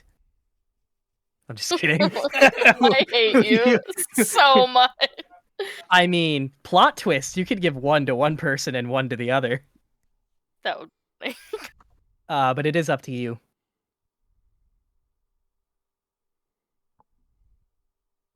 I'm gonna think about it. Okay, yep, you can make that decision later if you want. And Julian, obviously the same thing happens to you. You are handed 2 friendship bracelets. Oh, I have no. Mine's not a hard decision. I only have one person who I talk to around here, who I critique with. That is true. You hand yours over to Harshman then? Yes, I do. All right. With that out of the way, we actually have one more thing to go over. All of you, let me clear the chat real quick. Go ahead and roll me a D100, and we're gonna see who this happens to. Y'all, I can't roll high to save my life. What are you talking about? You're higher than me. And the question is it high or low that he's looking for? Well, it's high, and so far Ian's winning. I hope this is it. I keep forgetting. Yep, you got it. All right, Ian. Well, fuck it. This no. is actually fitting because of what you've been through. Oh no. Eventually, No. Ian, as the festivities kick off, after the friendship bracelets are passed around, Friendship. a lot of people start sort of scattering. The party seems to die down. Would you say you're wandering a little bit, or perhaps anything like that? I guess what would you do for the most part? Would you, as soon as things die down, would you head straight up to your room, for example? I'd hang around the banquet hall for a bit and then probably head up to my room. Okay. As you head up to your room, you round the corner after climbing the steps or taking the elevator. You round the corner, it's nobody else around except you. You catch No. Monokuma alone. He Oh my doesn't God. see you. One paws resting against the wall. You see him further down the hallway. He almost seems to power down for a moment before rebooting. When that oh-so-convincing mimicry of life animates him yet again, something seems different to you. His red eye, and his smile as well, seem several shades darker. And a strange smile comes over his face. Do you do anything? I say, that's kind of weird. I keep walking to my room. All right, you walk. You would realize that to your room would be towards him. Yep. He sort of shakes his head for a moment and turns around as if noticing you for the first time. He gives you a smile. There's something mildly off about it, but not too much more than usual, I suppose. And he walks past you as you walk to your room. And he walks down the stairs. Well, that was kind of weird. Goes into room. All right. And with that, the night finally comes to a close. There were fireworks. I forgot to mention that. Howitzer would have been going crazy. It's been a Ugh. long night, so my brain is fried. That is weird because I can actually hear fireworks. So this game sounds very Yeah, we real had now. fireworks over here I'm too. hoping I hear Immersion. fireworks. I'm scared how real this game's getting. Yeah, so like I said, today was set up to be a little bit goofier, but as you can tell, things are getting a little more serious. Next session, don't expect the silly to remain. We might have one or two more episodes like this. I can tell you right now, one's going to be a beach episode because we have to. All animes have a beach Yes! episode, but that's not going to be for a while. So, More inspiration. Guys, I have the key. Ooh. you do still have that, by the way. Yep. But yeah, some of you guys learned some really interesting things, so I'm wondering how that's all going to turn out. But that's basically all I have. I guess, do you guys have any final thoughts? I can tell you my brain was fried from doing this, so it probably wasn't as good as it could have been, but I hope you guys had fun. I had fun. Again, the shenanigans. And the Yeah, damn it was cops. fun. I had fun. The cops, that geese, everything. Why did you have to go Five Nights at Freddy's on me? I know. So that's one thing I wanted to point out also. So if you want to know why yours was different than everybody else's, Ian, this isn't spoiling anything. Obviously, it's the location. Sort of like the deeper you go, the more that hope, that joy, that light sort of snuffs out. And eventually you get to a place where there just isn't any left. So you were down in the dark, deep, mysterious, and everybody else was sort of above ground having fun. So yeah, I that's fought why a you're... muscle-bound robot at the beach. Wait, what? I said I fought a muscle-bound robot at the beach. You did, and you beat him. Nick, Yeah, you a bitch. that's fair. I'm glad you guys at least had some fun. Yes. Yeah, like I said, my brain was fried, so I probably could have done better, but either way. No, it was a lot of fun, and a great way to end the year and start And begin the new one. year. Ma- So, chat, thank you for joining us. I personally had a lot of fun, so I hope you guys had a lot of fun in joining us for this adventure. But obviously, that's not the end, and we have tons more adventures to go on. Mother? Join us next week as we continue our Tyranny of Dragons campaign. And join us next month for murder. Mother. Yeah. And next month for murder. Mother. No beach episode.